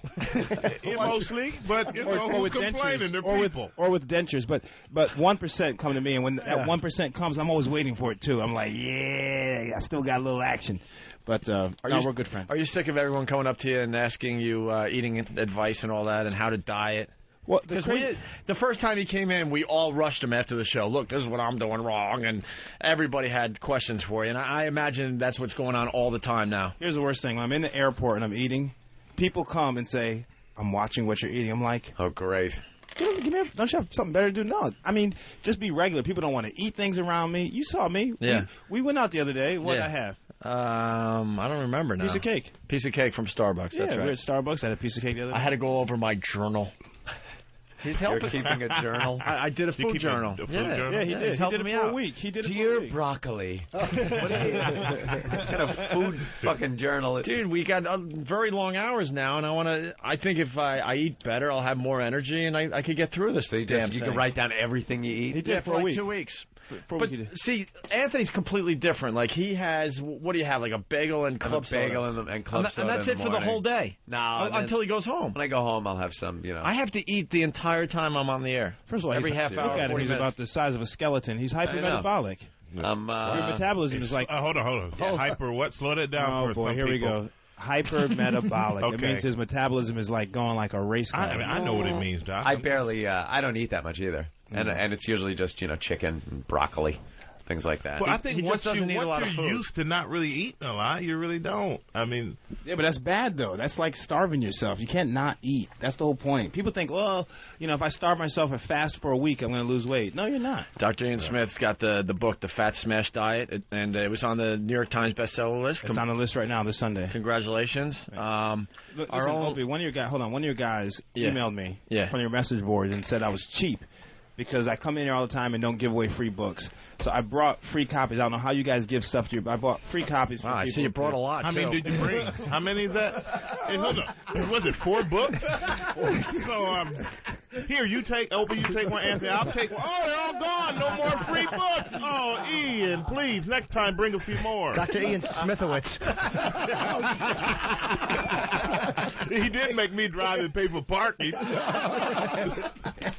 Oh, boy. I come here in good faith. I came here to congratulate you guys on your big deal. Congratulations, gentlemen. And then you guys are just slamming me this morning. What's up with that? We got to bring. All right, we won't slam you anymore. We got a guy that's doing the Fat Smash diet around here, and he's lost. How many pounds did Nathaniel lose again? I don't know. Sure. Look at this. Look at this. Look at this, Dr. Ian. Whoa. Hi. Whoa. Do you remember how he looked only a couple weeks ago? Yeah, it's tall. Yeah. I didn't know you were going to go on the program. Yeah, it was a spur-of-the-moment thing. How did the detox go? It wasn't too bad. Wasn't as brutal. First few days are tough, right? Yeah. And then you get used to it. Yeah, then it's just the weekend is tough, too, when you fall out of a routine, because I can just have whatever I want. So how much did you lose? 15 pounds. 9 days. And how long? 9 days. Yeah. In 9 days? Yeah. Doing what? Wow. Exercising and doing the Fat Smash diet for phase 1. Nathaniel's very, very uncomfortable because there's a bunch of guys just staring. You're all looking at him like... Talking about something sexy like dieting. Right. Yeah. Well, and then we got Jim Norton, who's eventually going on the Fat Smash diet. He attempted to get on the diet. I tried yesterday, and then they brought cake in for his birthday, so I shoved 3 pieces into my fat face. He had 3 different desserts during the morning show yesterday alone.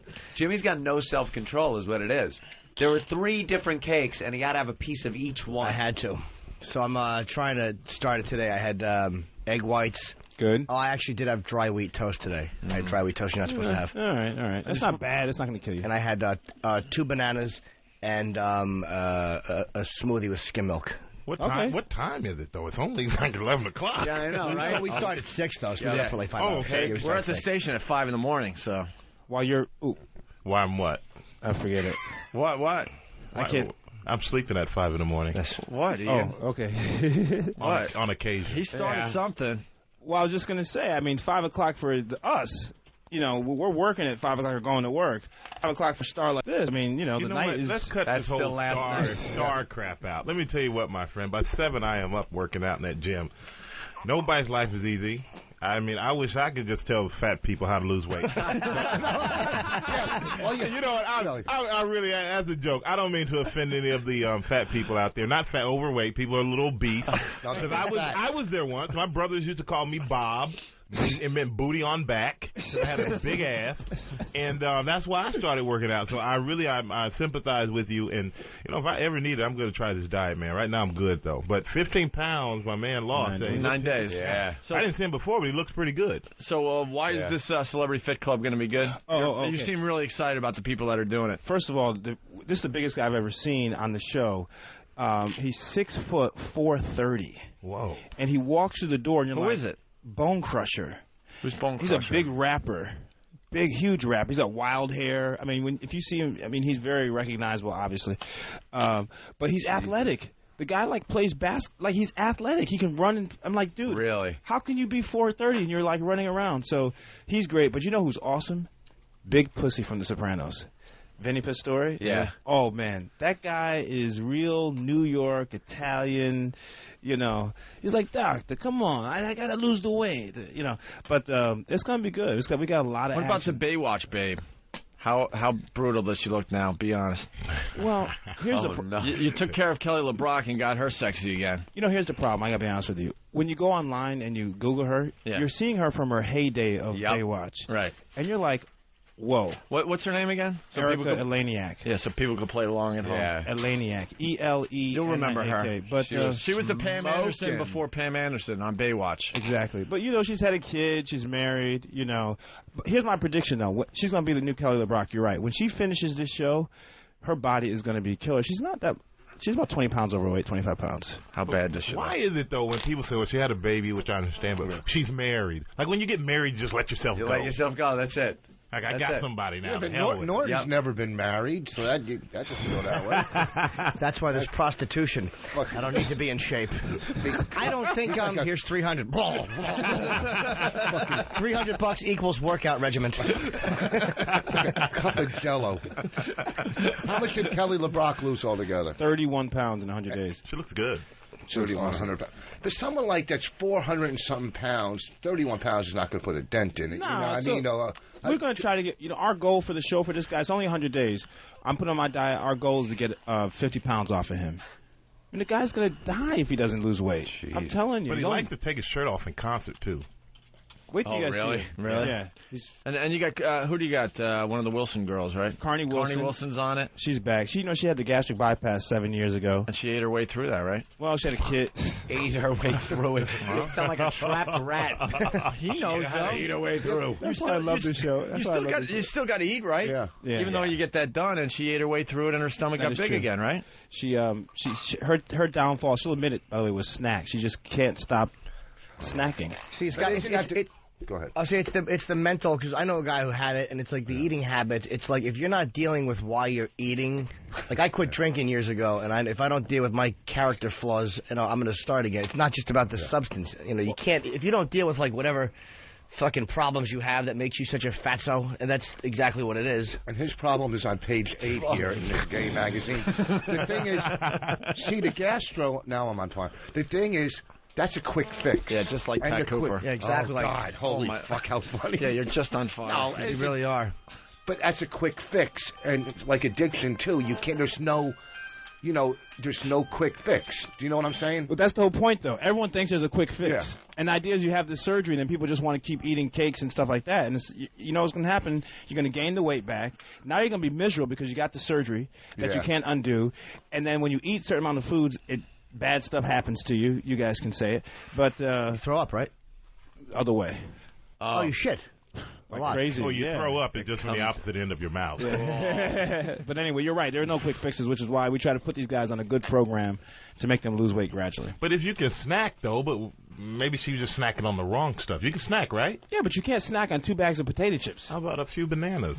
Well, that's not a snack. How about pretzels? You get a pretzels once in a while. Pretzels, a half a bag of pretzels, but people You read the book, huh? No, but I want to because I really want to lose it. Like I've been exercising a lot, and I've lost some. I mean, Actually, he's lost a lot. He did a HBO special or whatever. A year ago. Yeah, it was a year ago. A year ago, and he was a lot bigger. Yeah, I was a fucking completely fat fuck, so now I lost some because I was so disgusted with the way I looked on camera. See, I'm going to quit smoking, so I'm scared I'm going to gain a lot of weight. He's not going to quit smoking. He's not going to. He really is a fucking slave to cigarettes. You're not going to quit. Why wouldn't I? He's a doctor, too. Maybe he could help you out. Are you serious? You're a smoker? Yeah. How stupid is that? How old are you? What the hell is 48. How long you been smoking? Oh, listen, I know Why don't you answer his questions? I'm just answering my questions. Jesus. Just answer my questions. 31 years. How long have you been dressing like you're in a barbershop quartet? What are you talking? I'm talking to him. 31 years. And I met your wife. Yeah. She's a comedian, too. Yeah.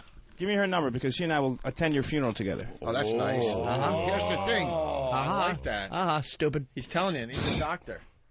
I He keeps making excuses why he No, I'm not he making can't excuses. start. You know, You've given us start dates for the last, who knows? Years he's been giving them to me. No. Years. You know, if not for anything else, for what he just said, to keep Bonnie away from a black guy. Hey, I'm going to the funeral too. 2 black guys. Wow. He'll come home, Bonnie will have a carton of cigarettes for him. No, she's not going to leave me for a black guy. She likes her electricity on. That's a good one if they're not 2 really rich guys. They're millionaires. They're not looking for cars on eBay, my friend. He bought sauerkraut trunk. What kind of car did you? He bought was it a Rolls Royce? Yeah. Off eBay. He bought a Rolls Royce off eBay. I didn't buy it. The deal fell through. He tried to, and he lost his deposit because he sent the guy money before he even went down to Florida, where the guy could have ripped him off. He went for a test drive, and the whole car smelled like sauerkraut and sausage. No, the car had molding. The car smelled like a flood. I go, this car was in a flood. He goes, no, it's the sauerkraut that he put in the back. He put a box of sauerkraut to try to... if someone's put a box of sauerkraut in the trunk, they're trying to cover up a smell that's worse than sauerkraut. Yeah. And you lost your money? No, I finally got it back. eBay, I got it back. How much was it? $1,000, but I got it back. $1,000 deposit down on a car that was in Florida. What year was the car? It was old. It was an older Rolls-Royce, but it looked really nice. What on year eBay. was it? No, it didn't. Stray's a car guy, so he knows all about cars. Let's go. Could have been like an '89 or something. It was like for $25,000, but The year that Rolls, was like the year that Rolls guys make fun of. Yeah. You know, I don't know. But any Rolls Royce for $25,000, at some point you should have realized that was a problem. I was being honest with you. No, of course. I don't know. I never stole as many cars as you. I'm just trying to say that, no one's left. The blue, one bad one. The blue book was 42,000. That was very hurtful. That was mean-spirited. That was really mean-spirited. Oh, yeah, I would apologize banging to them. strangers is nice-spirited. We wouldn't be strangers after your funeral. We'd be one big happy family. Every rich benefit, you show up at like Voss benefits wearing a Giants hat and jersey. I miss him so much.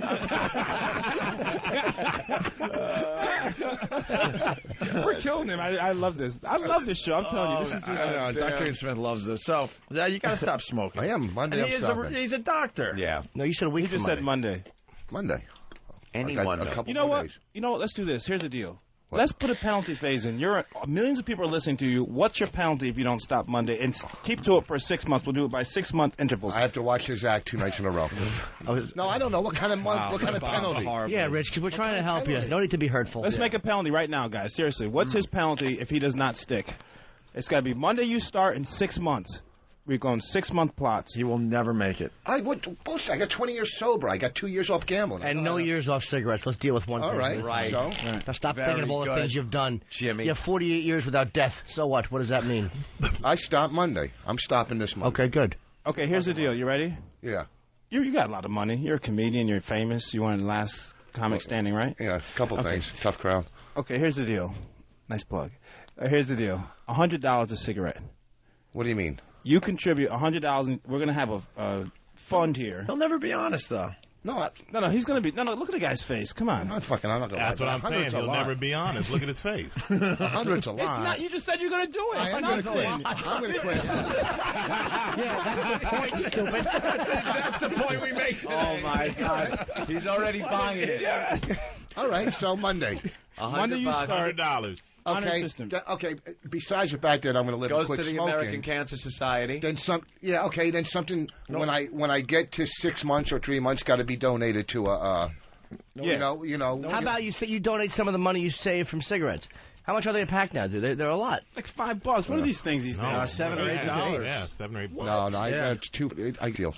Well, whatever. This Whatever. bit's going to start Monday and end Tuesday. Okay, you'll see. We need bits. We need something that's going to last a few months.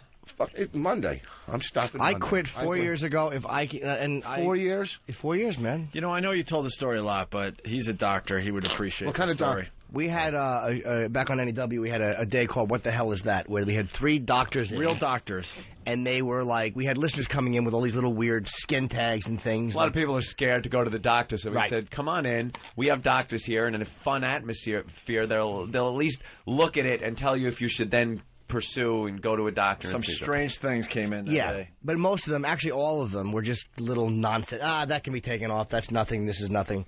And one guy came in late. Yeah. And he had like a little white bump in his mouth. And he was a little like, what is that? It's been bugging me. And the doctors looked at it, and it was kind of like... Cancer.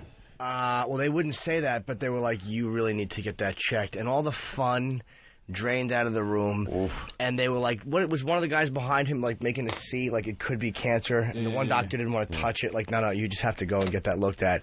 One guy tapped out. He said, "I don't want to be part of this Yeah, I anymore." can't do it. He's just got to go get this checked. And so One of the doctors? Yeah. He tapped out. He was like, "Whoa." Because it wasn't an official diagnosis, so, they're all packed on lawsuits. So the guy started panicking, and the guy was he was like, all right, what do I need to do? Who do I need to see? Do I need to get this checked out? Do you think I should go? It was watching this guy try to hold on to his sanity. It was like, that is what it looks like when you find out you have mouth cancer. That's the reaction. It was like a weird window into watching somebody find that out. Him panicking, but trying not to panic. Was what I'm like, enough. So I'm like, I gotta quit. I'm gonna finish this pack. And he screamed at me. He's like, just fucking throw the pack out. So I had one more. So I'm gonna have one more. And then I went on the patch, and that was it. That was it? I had one more cigarette. 4 years ago. What? Yeah, it was December of 2001. Well, can I do the patch? Yeah, you should do the patch. God bless. Esty from the Comedy Cellar, who's like, she's like a hardcore Israeli smoker for 30 years. I quit with the patch, and she took me, the minute I got down to the cellar, she took me and got the patch. It's like, do it as they say. I don't even know why I use the patch. Just quit. No, you can't. Why? It's hard. You've been for 31 years. Yes. You may need a little. Didn't you use the patch once and you were smoking with it? No, I quit for 6 months. A couple of years ago, 5 or 6 years ago, I quit for 6 months. But I didn't want to quit more than I wanted to smoke, and I started again. Well, why not use the patch? The patch, it's like an ego. We're like, I should be able to do it myself. But the patch, like a 10-week program, I did it in completion as it said to do it. Like normally, I would just go after a week. Monday. This sucks. You got kids? You got kids? Yeah, 2 daughters. Let me tell you real fast. Listen, hold on for a minute. Hold on. Let the doctor talk. All right, go ahead. My mother. Okay, so I have a twin brother. My father divorced my mother when I was a kid. I didn't have a dad. So my mother was a smoker. We couldn't stand smoking. Just the smell of it. Not for health reasons. We were kids. And we used to always say, stop smoking, stop smoking, stop smoking. One day she came home and she wasn't smoking. We're like, whoa. My brother and I like, nudging each other. What happened? Next day, no smokes. So finally we're like, Ma, you okay? She saw a movie at work where some mother and her 2 sons, the mother died of cancer. It was one of those kind of discouraging. This is old school. And they showed the 2 kids going crazy, in grief at the funeral of the mother. And she stopped cold turkey because she said, I don't want my boys to have to go through that. So what's up with you, man? Your kids. What's up with that? You want your kids to bury you like that? Over something like that? Especially since you've accomplished nothing and they have no inheritance. Yeah, exactly. I'm about to start crying right here. No, it's pissing me off. Now your piece pissing me off. You don't have any bad habits. You're saying in your whole life you've had no bad habits. Of course I have bad habits. Okay, so I have I'm addicted to not habits to kill me and to hurt other people. My habits are I like to go out and buy a nice coat every once in a while. I like to buy a nice watch every once in a while. This man drinks cranberry juice. I drink cranberry juice. All right, so you're perfect. But here's the deal. I'm not perfect. I have an addictive personality, so I've done certain things in my life. I've accomplished quitting. Okay. I'm addicted to smoking. I'm not in denial. Okay. All right, I have to stop smoking. Okay. I got 20 years sober, so I know about addiction. Right. I got 2 years off of gambling, so Okay. Smoke, All right, that's fair. That's fair. I'm an understanding guy. That's fair. All right, let's go to the phones. You know what you should have said when he said that? You should have said, whoop-de fucking biz. Periwinkle from Whackbag. We got Michael Strahan in studio as well. We should talk a little football before we get out of here. Periwinkle. Wow. Hey, guys, let Dr. Ian Smith check out Voss's ear. Yeah.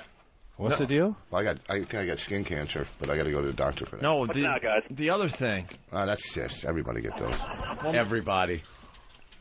You're willing to take one for the team today? No.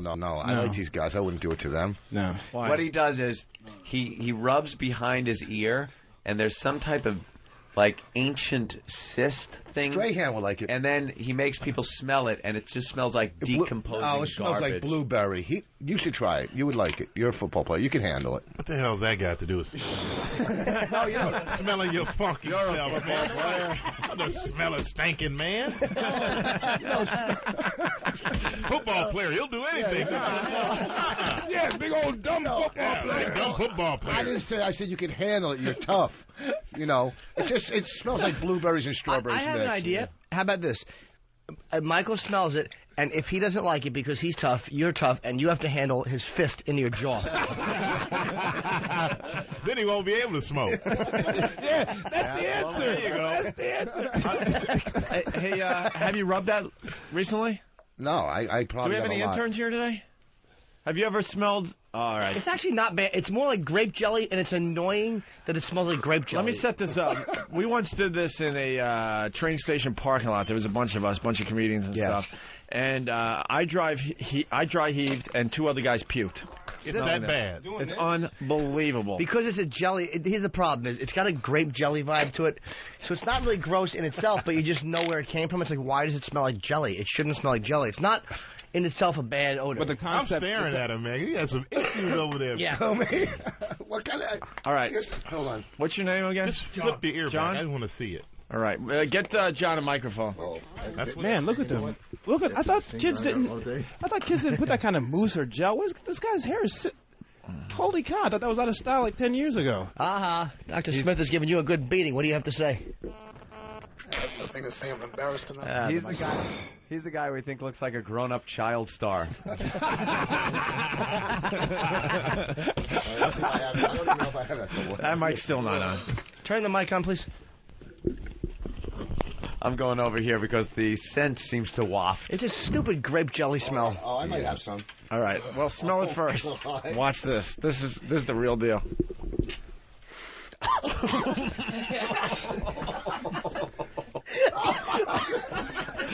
You know when you smell it yourself and it's from you and it makes you sick? Like, don't even think about it. Don't even think about it. Get the fuck away from me. I'll shoot you. John, what does that smell like? Like fucking rotting cabbage. No. Take one more. Don't be a silly goose.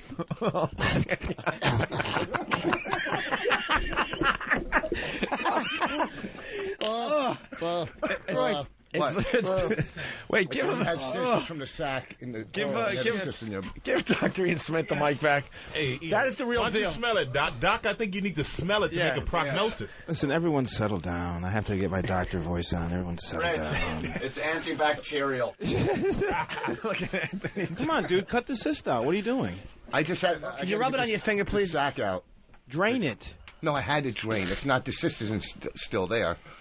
Well, what's this smelling? was there years ago. I don't know. You're the doctor? No, I'm not a dermatologist. I'm not a funk doctor either. Not a stink. Do you have any more? Because we have another victim.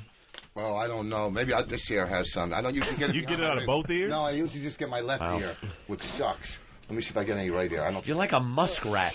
It's his defense mechanism. Yeah. I still might have some left. I don't think so. See if I got it. Would that be a yes? You like the grape jelly? Shut up. It smells nothing like grape jelly. It smells like asshole and cadaver. But I have to do the grape jelly thing. I'm like, yeah, it's kind of like a weird jelly vibe. It's not like jelly. It's like, it's like an open casket. We did that once in a parking lot. I laughed so hard that day. Oh, it's only the left ear. Yeah. Come on, we have no callers for the Giants. We got I'm not worried about that. I'm enjoying this conversation. There we go. You're sick of about football. You're probably sick of talking about football, right? You just want to do the hang and be funny and laugh and all that crap. Where am I from? I'm from all over. I'm from Houston. I'm from Germany. I'm from here. I'm everywhere, man. Where are you from? Plainfield, New Jersey. Oh, that's exciting. You ever hear? Houston, everybody's just flocking down there. Hey, I was born there. That's not where I grew up. And that city's growing. It is huge. I don't admit that's the first time you ever heard a black man say he was from Germany. Admit that. Admit it. Just say yes. I admit it. It's the first time I heard a black man admit anything. Military, father in the military. Father's in the military. Retired major. Grew up over there. Came back in college. What branch of the service? Army. Okay. Man, the Army, man. My dad's a command sergeant major. Reserves though, so we never traveled. Yeah, we traveled a lot. And all over. Big Gene. Big Gene. All right, let's go to Jason. He's in Wisconsin. Jason. Hey, what's up, guys? Hey. I got a question for Michael. First of all, I'd like to say I'm a huge Vikings fan. Can't stand the Giants, but I do like Tiki Bar. That's good. I know you like party boats, but anyway, go ahead.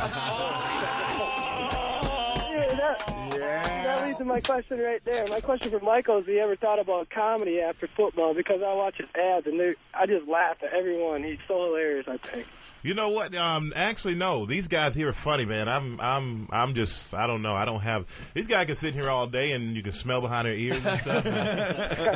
They can do this every day. I don't know if I can do this every day, but no, the commercial stuff is just fun. I do it, and you know. And your show on Fox. Yeah, the best damn sports show. You do a good job with that. That's a lot of fun. I like that, and you can just let go and not be so serious. And, I like it. Who knows where it goes, but I'm not as talented as these other gentlemen here. All right. I'm in awe in their presence. How long have you I have one more football? quick question for you. Go ahead. Who's your favorite quarterback to sack? Please let me. You know what? I'll be a Donovan McNabb. Because I hate the Eagles, the city of Philadelphia. There you go. Dirty, people throwing spit at you. And you'll be at the game. And I remember one time I scored a touchdown in overtime. We won the game, and I'm in the end zone, the team celebrating, and they were dipping. You know, if they're spitting in cups, they're throwing that mess out of they battery. Shit. Yeah, Philly is. You know, they don't like me anyway, so hell with Philly, but they're nasty. I don't like Philadelphia. They once what, booed Santa Claus or something like that? Yeah, They're legendary, their fans. They boo injured players. I mean, they cheered. This is where that's our biggest market besides New York is Philly because we're garbage and they're garbage. No. But it's funny that I have a love-hate relationship with them because I was a Dallas fan, and when Irvin got pulled off, they cheered. Not because he was, but because he had like a neck injury. Wow. I think that ended his career. Ended his career, yeah. Really? Yeah. And they cheered. And it's like, you just don't cheer when a guy gets pulled off with a neck injury. Well, they did. So you give a little extra to McNabb. I tried to. Yeah. He's a good friend of mine, man. But I just something about that team. I just can't stand it. They are dirty and awful. I do agree with you. Vernon from Oklahoma. Vernon. Hey, what's going on, guys? Hey, Vernon. Hey, I got a question for Dr. Smith. I'm finishing day 9 of detox today, and I'm freaking losing my mind. But when we go into round 2, what are your thoughts on like those, like the supplement bars? As long as they don't have a lot of sugar in them, mixing those in. But what kind of supplement? Like protein bars? Yeah, like EAS makes those protein bars, and I know you mentioned in the book not to, get on the power bars because they're just filled with sugar. But what you think about the round 2? Yeah, all I care about for phase 2 is making sure that the calories and the carb count in the bars have to be lower. That's all. Those bars are good. Right. I mean, they're good. Some of them are really healthy, but watch the calories. I mean, it shouldn't be over, per bar about 60 calories, and your carb shouldn't be over like 10. 16-10. Okay? Cool. Is that cool? Congrats, man. Congrats. Weigh yourself tomorrow morning. Well, I did today. I had to take a look, and I'm at 14, so I need 1 more pound to hit Dan's 15. You lost 14 in 8 days? 14 in 8 days. Dang, man. Dr. Smith. Thanks, buddy. I love it, baby. It's the Fat Smash diet from Dr. Ian Smith. How about those balance bars? I used to eat those and think I was doing really well, but they're like Snickers bars. They're actually better than candy. That's true, though. See, people don't realize that because it looks healthy and they say it's healthy. That stuff is balance. Fat pig I was going on the stage right after a balance bar. Mr. Healthy. Prostitute in a balance bar. Why am I not looking good with a pretty girl on my arm? Well, you can't supplement it with ribs and chicken fingers and all that either. They call it that because after you eat one, you can balance on the other side of a seesaw with an anvil. Yeah, please. Well, just balance that joke out with a wall. I had that worded so much better, and the second Jimmy looked at me, I lost everything. Jimmy's like the intimidator. He killed me. He does give you that stare when you're trying to deliver the line. Seesaw, anvil, balance, nothing. No, dude, your ratio is so good. It was a weird way you were coming out with it. Yeah. Yours is Anthony's never word. He to the point. And I look at Jimmy and know it's going nowhere. Because I've bombed so many times in my life, when a juicy bomb is about to come. Internally, I'm going, oh, this is going to be awful. Let's go to Kenny in New Jersey. Kenny. Oh, shit. Hello. You're on with Dr. Ian Smith and Michael Strahan. Hey, Doc, I was curious if you really did have any books to give away, because I'm becoming a fat bastard after quitting smoking. I have 4 copies of the Fat Smash Diet here. I don't know how, Opie, how do we do this? I don't know. I don't know. I mean, we've done 5 hours of radio. I don't know. Here we go. You ready? I'm going to give you the website, okay? All right. And you email me from the website, www.fatsmashdiet.com. And there's an email link, and email me, and you're from Jersey, right? FatSmashDiet, DIET.com. Yep. Yes, I'm Kenny from New Jersey. All right, make sure you put that in. I'll have my assistant Sam. Kenny from New Jersey. How about this? The doctor ain't too smart, is he? Can they put him on hold and we can mail them out for him? Because what will happen is this: 1,500 Kenny from New Jersey. Right, yeah. Oh, okay. Are going to express away $1,500. We have a bunch of liars. 4 books. All right, hold on, Kenny. Audience are a bunch of dishonest. We'll mail it out to you. All right, let's say hi to Poppy in Mississippi. Poppy. What's up? Hey, what's going on, guys? It's great to talk to you. Dr. Smith, great book. I'm on my 11th day, and it's not so bad. All right, Pops. Not so bad. And? That's it, huh? I can't hear you guys at all. You're right to the point. Can you hear us? How about now? You all right? Yeah, I can hear you now. What about now? Oh, it's a great... I've lost like half of my goal weight in 9 days, so great book. And can I ask Michael a question? Yes, sir, please. Go ahead. How's it like playing with Eli? Eli, it's fun, man. Eli looks like he's 12 years old, to be honest with you.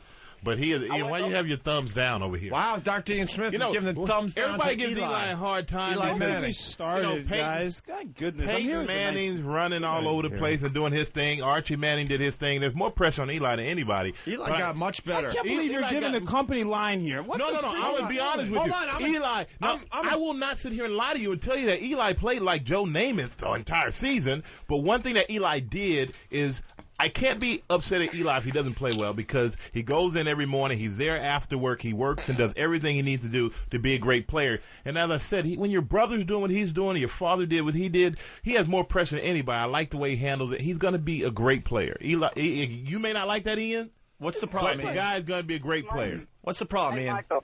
Yeah. Michael. Hey, O&A, y'all need to get Eli. I was to Ole Miss. He is a living legend in college from what his extracurricular activity. Oh, really? Yeah, I read in the paper the other day he was singing "I'm Too Sexy" or something at some karaoke bar. So he's becoming a legend very quickly here in New York, too. No, I'm talking about he's got some stories of the women in Oxford that would be great on the after show or after the regular show. Well, we'll see. Okay. We'll see if we can finagle some of those. All right, here's you wonder why I'm rolling my eyes. I'm rolling my eyes. Are you a Giants fan, by the way? I love the Giants. See, I'm a Jets fan, but I can acknowledge that. They say all Jets fans are Giants fans who couldn't get season tickets. Yeah. So. I like that. That's a good point. Here's the problem. He makes up all these excuses about pressure and blah, blah. Let me tell you something. How are you going to tell a guy who delivers mail for $32,000 a year that some guy's making this multi-million dollars a contract and can't deliver, but because he works hard, it's okay? Okay, Stop fine. trying to suck up on their mail delivery people, Ian. You know what? The man does what he needs to do. He works hard. He's going to be a great player. Give him time. Okay, you didn't know a doggone thing about dieting right when you got out of medical school. It took you some time to learn. But I delivered, though. Yeah, you delivered 4 freaking books for 15,000 people. That's what you delivered. Well, everyone gets a page, I guess. Now you're turning my friends against me. My real friends. You know, Michael, you're right. We're starting to see the true Dr. Ian Smith. Next time I come in with 25 books, what's the number? What's the right number, Jimmy? I trust you. I think 10 books is fine because how many can you give away on the phone? That's fine. 10 books. You're going to be 9 because Jimmy wants his free copy. Oh, I already got one signed in the back. Signed it for you? Oh, yeah. Hold on to that. It's going to be worth something. He's killing you. Little sarcasm in his voice. Listen, Michael Strahan's one of my best friends in the world. This is my brother. I bring him up here. That's why I can talk to you like this. Yeah, but why are you killing me in front of these people? They don't know me like that. Man. We're not sitting on my couch at home. I'm not sitting on the couch with you at home either. But all right, more questions for him. Forget me. Talk to Strahan. All right, let's say hi to Matt in Illinois. Matt? Hey, Michael, how you doing? I'm good, man. What's happening? Hey, I love the Giants. You guys are going to be awesome to see, aren't you? I think so. I think LeVar Arrington. Yeah. And my question about is Brandon Jacobs. Is he going to get a lot of playing time, you think, this year? I think so. Brandon got a lot as a rookie last year. Towards the end of the year, he didn't get as much. He's another guy. Started out really heavy and really hot, but as a rookie, you hit that wall where about halfway through the season you're used to being finished, and for us, you're just kind of getting going. So he hit a wall last year. I think this year he's going to get a lot more carries. He's going to help Tiki out a lot. All right, this is Dr. Ian. Let me tell you the real deal. The guy runs straight up and down. He runs a little too high. He needs to lower his. See, I'll give you the real deal. One thing about Dr. Ian, he hit the wall, Doc. Doc, you've done nothing more than jump on a treadmill for 10 minutes. So let me explain something, man. The dude hit a wall. It's hard work. Physically, you get a little tired.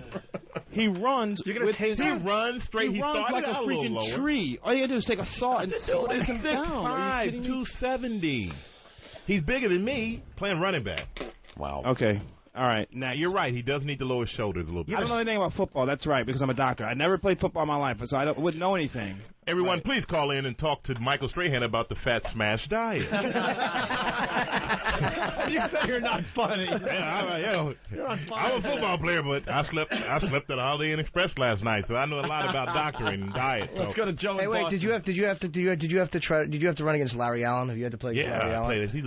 Yeah, he's like a legalized killer, man. I can't get Larry Allen jersey. The football makes me sick with the fact they only put out certain jerseys. I could never get an Eric Williams jersey, and I could never get a Larry Allen or a Leon. Eric Williams was the toughest guy I ever played against. Larry Allen was right there. The car accident hurt him, I think, though. It did. Set him back. Before that, he was mean. He beat his mama up, man. He's the only guy that owned Reggie White. Reggie White, he would do the, what would he put, the palm under your jaw?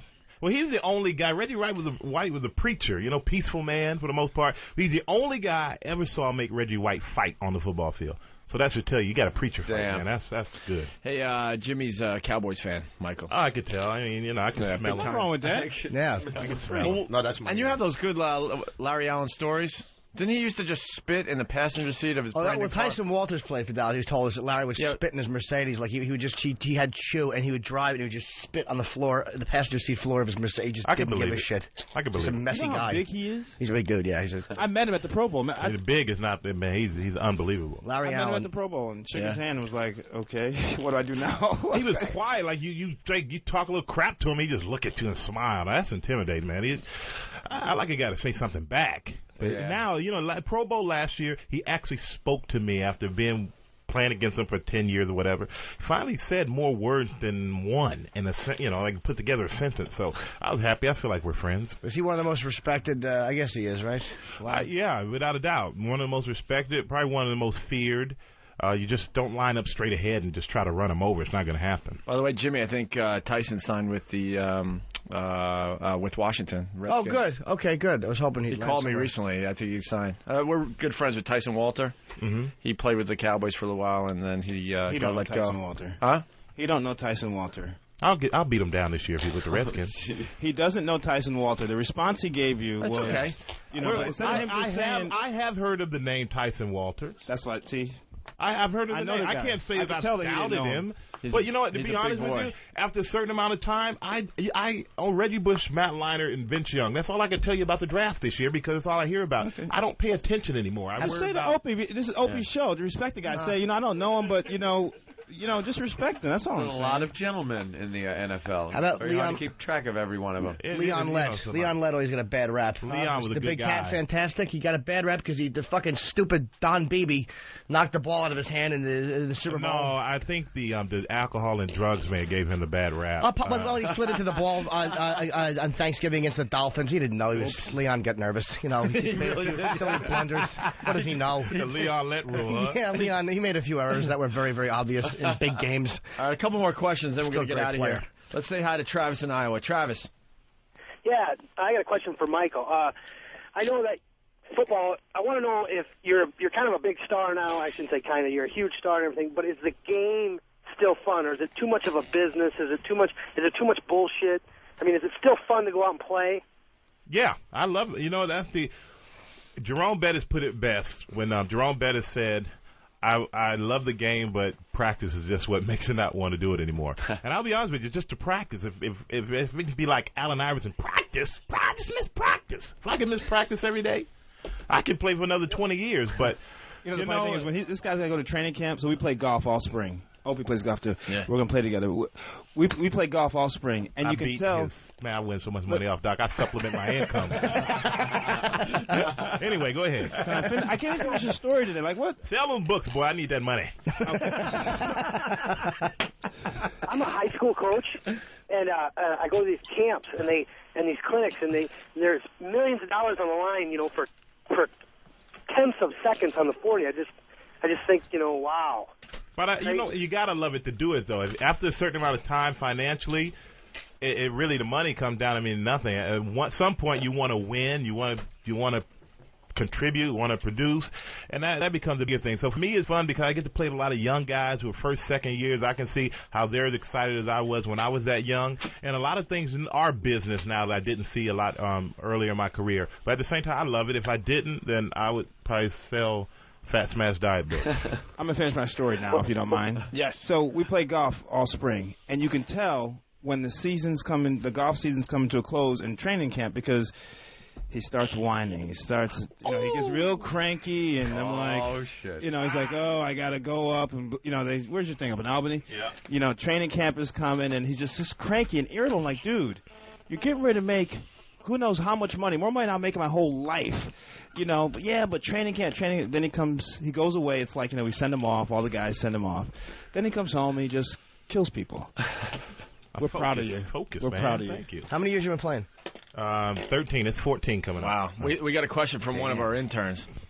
I guess he's a big Giants fan. Yeah, how you doing? I'm good, man. Yeah, I know you're good friends with Brett Favre. How do you feel about him coming back? I'm happy he's coming back. I don't know if it's good or bad. He says he wants to come back and be on the team as contender. I don't necessarily think they're contenders. So, you know what? I just hope he doesn't come back and regret it. Do you think there's going to be a big difference with, like, possibly no receiver and Walker coming back and the team kind of going downhill? You see the same thing like happened last year? Well, it's tough because talent-wise, I don't know if they match up, but also you have a new coach. You have all those different things. When you have all those things, what's so funny, man? He's nervous. I'm just watching him. I'm waiting for him to ask me a bad question so I can spring out of my seat. But, the questions aren't bad. It was just the nervous mic shake and the lean against the wall. Nelly. I'm usually not starstruck, but like I'm a huge Giants fan, so it's kind of like a big deal for me. I usually don't get starstruck whatsoever. I appreciate it. Brett Favre coming back. That's a good idea. Do you think that they're going to win the big game? You nervous idiot. Give him a ball. But it's going to be tough, man, because they got a new team, new coach. It's going to be extremely tough for him. That play you made was awesome. Remember that time when you caught the ball? That was good. I give that clammy mic back to somebody that knows how to use it. Well, no, you get any more questions? One question. Well, all right. One extra question. How do you think the Giants? All right, go away. Get out. Let's go to. No one cares. Give me that guy's information. Which guy? Buffalo. Yeah. Tell him to email me or something. We'll end with him, but first it's Ben in New York. Ben. Hey, what's up? Michael Strahan. What's up, my man? What's up, man? Hey, man. It's a great Larry Holmes imitation, dude. That's awesome. Hey, listen, how do you feel about Favre? I mean, obviously you're friends with Favre, but did he really lay down for you to get that sack title? Wow, he was on the ground, so I guess that constitutes laying down. Who's got the most delicious-looking cock in the locker room? Actually, that would be your mother. How could you see it in her mouth? Hey, I got a question for Mike. Have you ever played at the Comedy Cabaret in Northeast Philly this weekend? Yes, I am. Hey, after what I said about Philadelphia on this show, I'm going down there with security, man. One more call, and then we'll get out of here. Boy, talk about calls. No kidding. Hey, my man. That's what happens every day after we get off the air, but people don't realize we're still doing radio. Yeah. Pat in Buffalo. You got a question for Dr. Ian Smith? Yeah, I want to get my hands on that book because I'm the kind of person Jimmy shudders when he sees get on a plane next to him. Do you know the title of the book, Pat? Yeah, I'd love to get a free copy of the book. No, do you know the title of the book? The Fat Smash Diet? There you go. Okay, hang on. We'll get your info, or you can email me at fatsmashdiet.com. So you're the type of person I shudder when you get on a plane? Why is that? Are you Middle Eastern? I was just going to say that. Why did I ask the question first and then let you get the laugh? Well, actually, it bombed, so thanks for nothing. No, Pat, seriously, I'll help you, man. How much you weigh? Oh, 360. 360. Whoa. Wow. How tall are you? 17 a little over 6 foot. Better be. All right, Pat. This is Dr. Ian. Forget these guys. These guys are idiots. I'm talking serious business here. Man, I'm going to help you, okay? We'll get your information. We'll get the book. You email me. I'll work you through it. All right, hold on the line, all right? That's right. We're going to send you a book and a shotgun with a tow attachment. If one doesn't work, the other will. Or just somebody to walk around and smack your hand every time you eat. Exactly. That's what you need is stats. We're going to send you a mirror. So every time you want to eat, you look into it, and this guy better not. His mother went on the diet. I put his mother on it. Yeah, she lost 30-something pounds. Damn.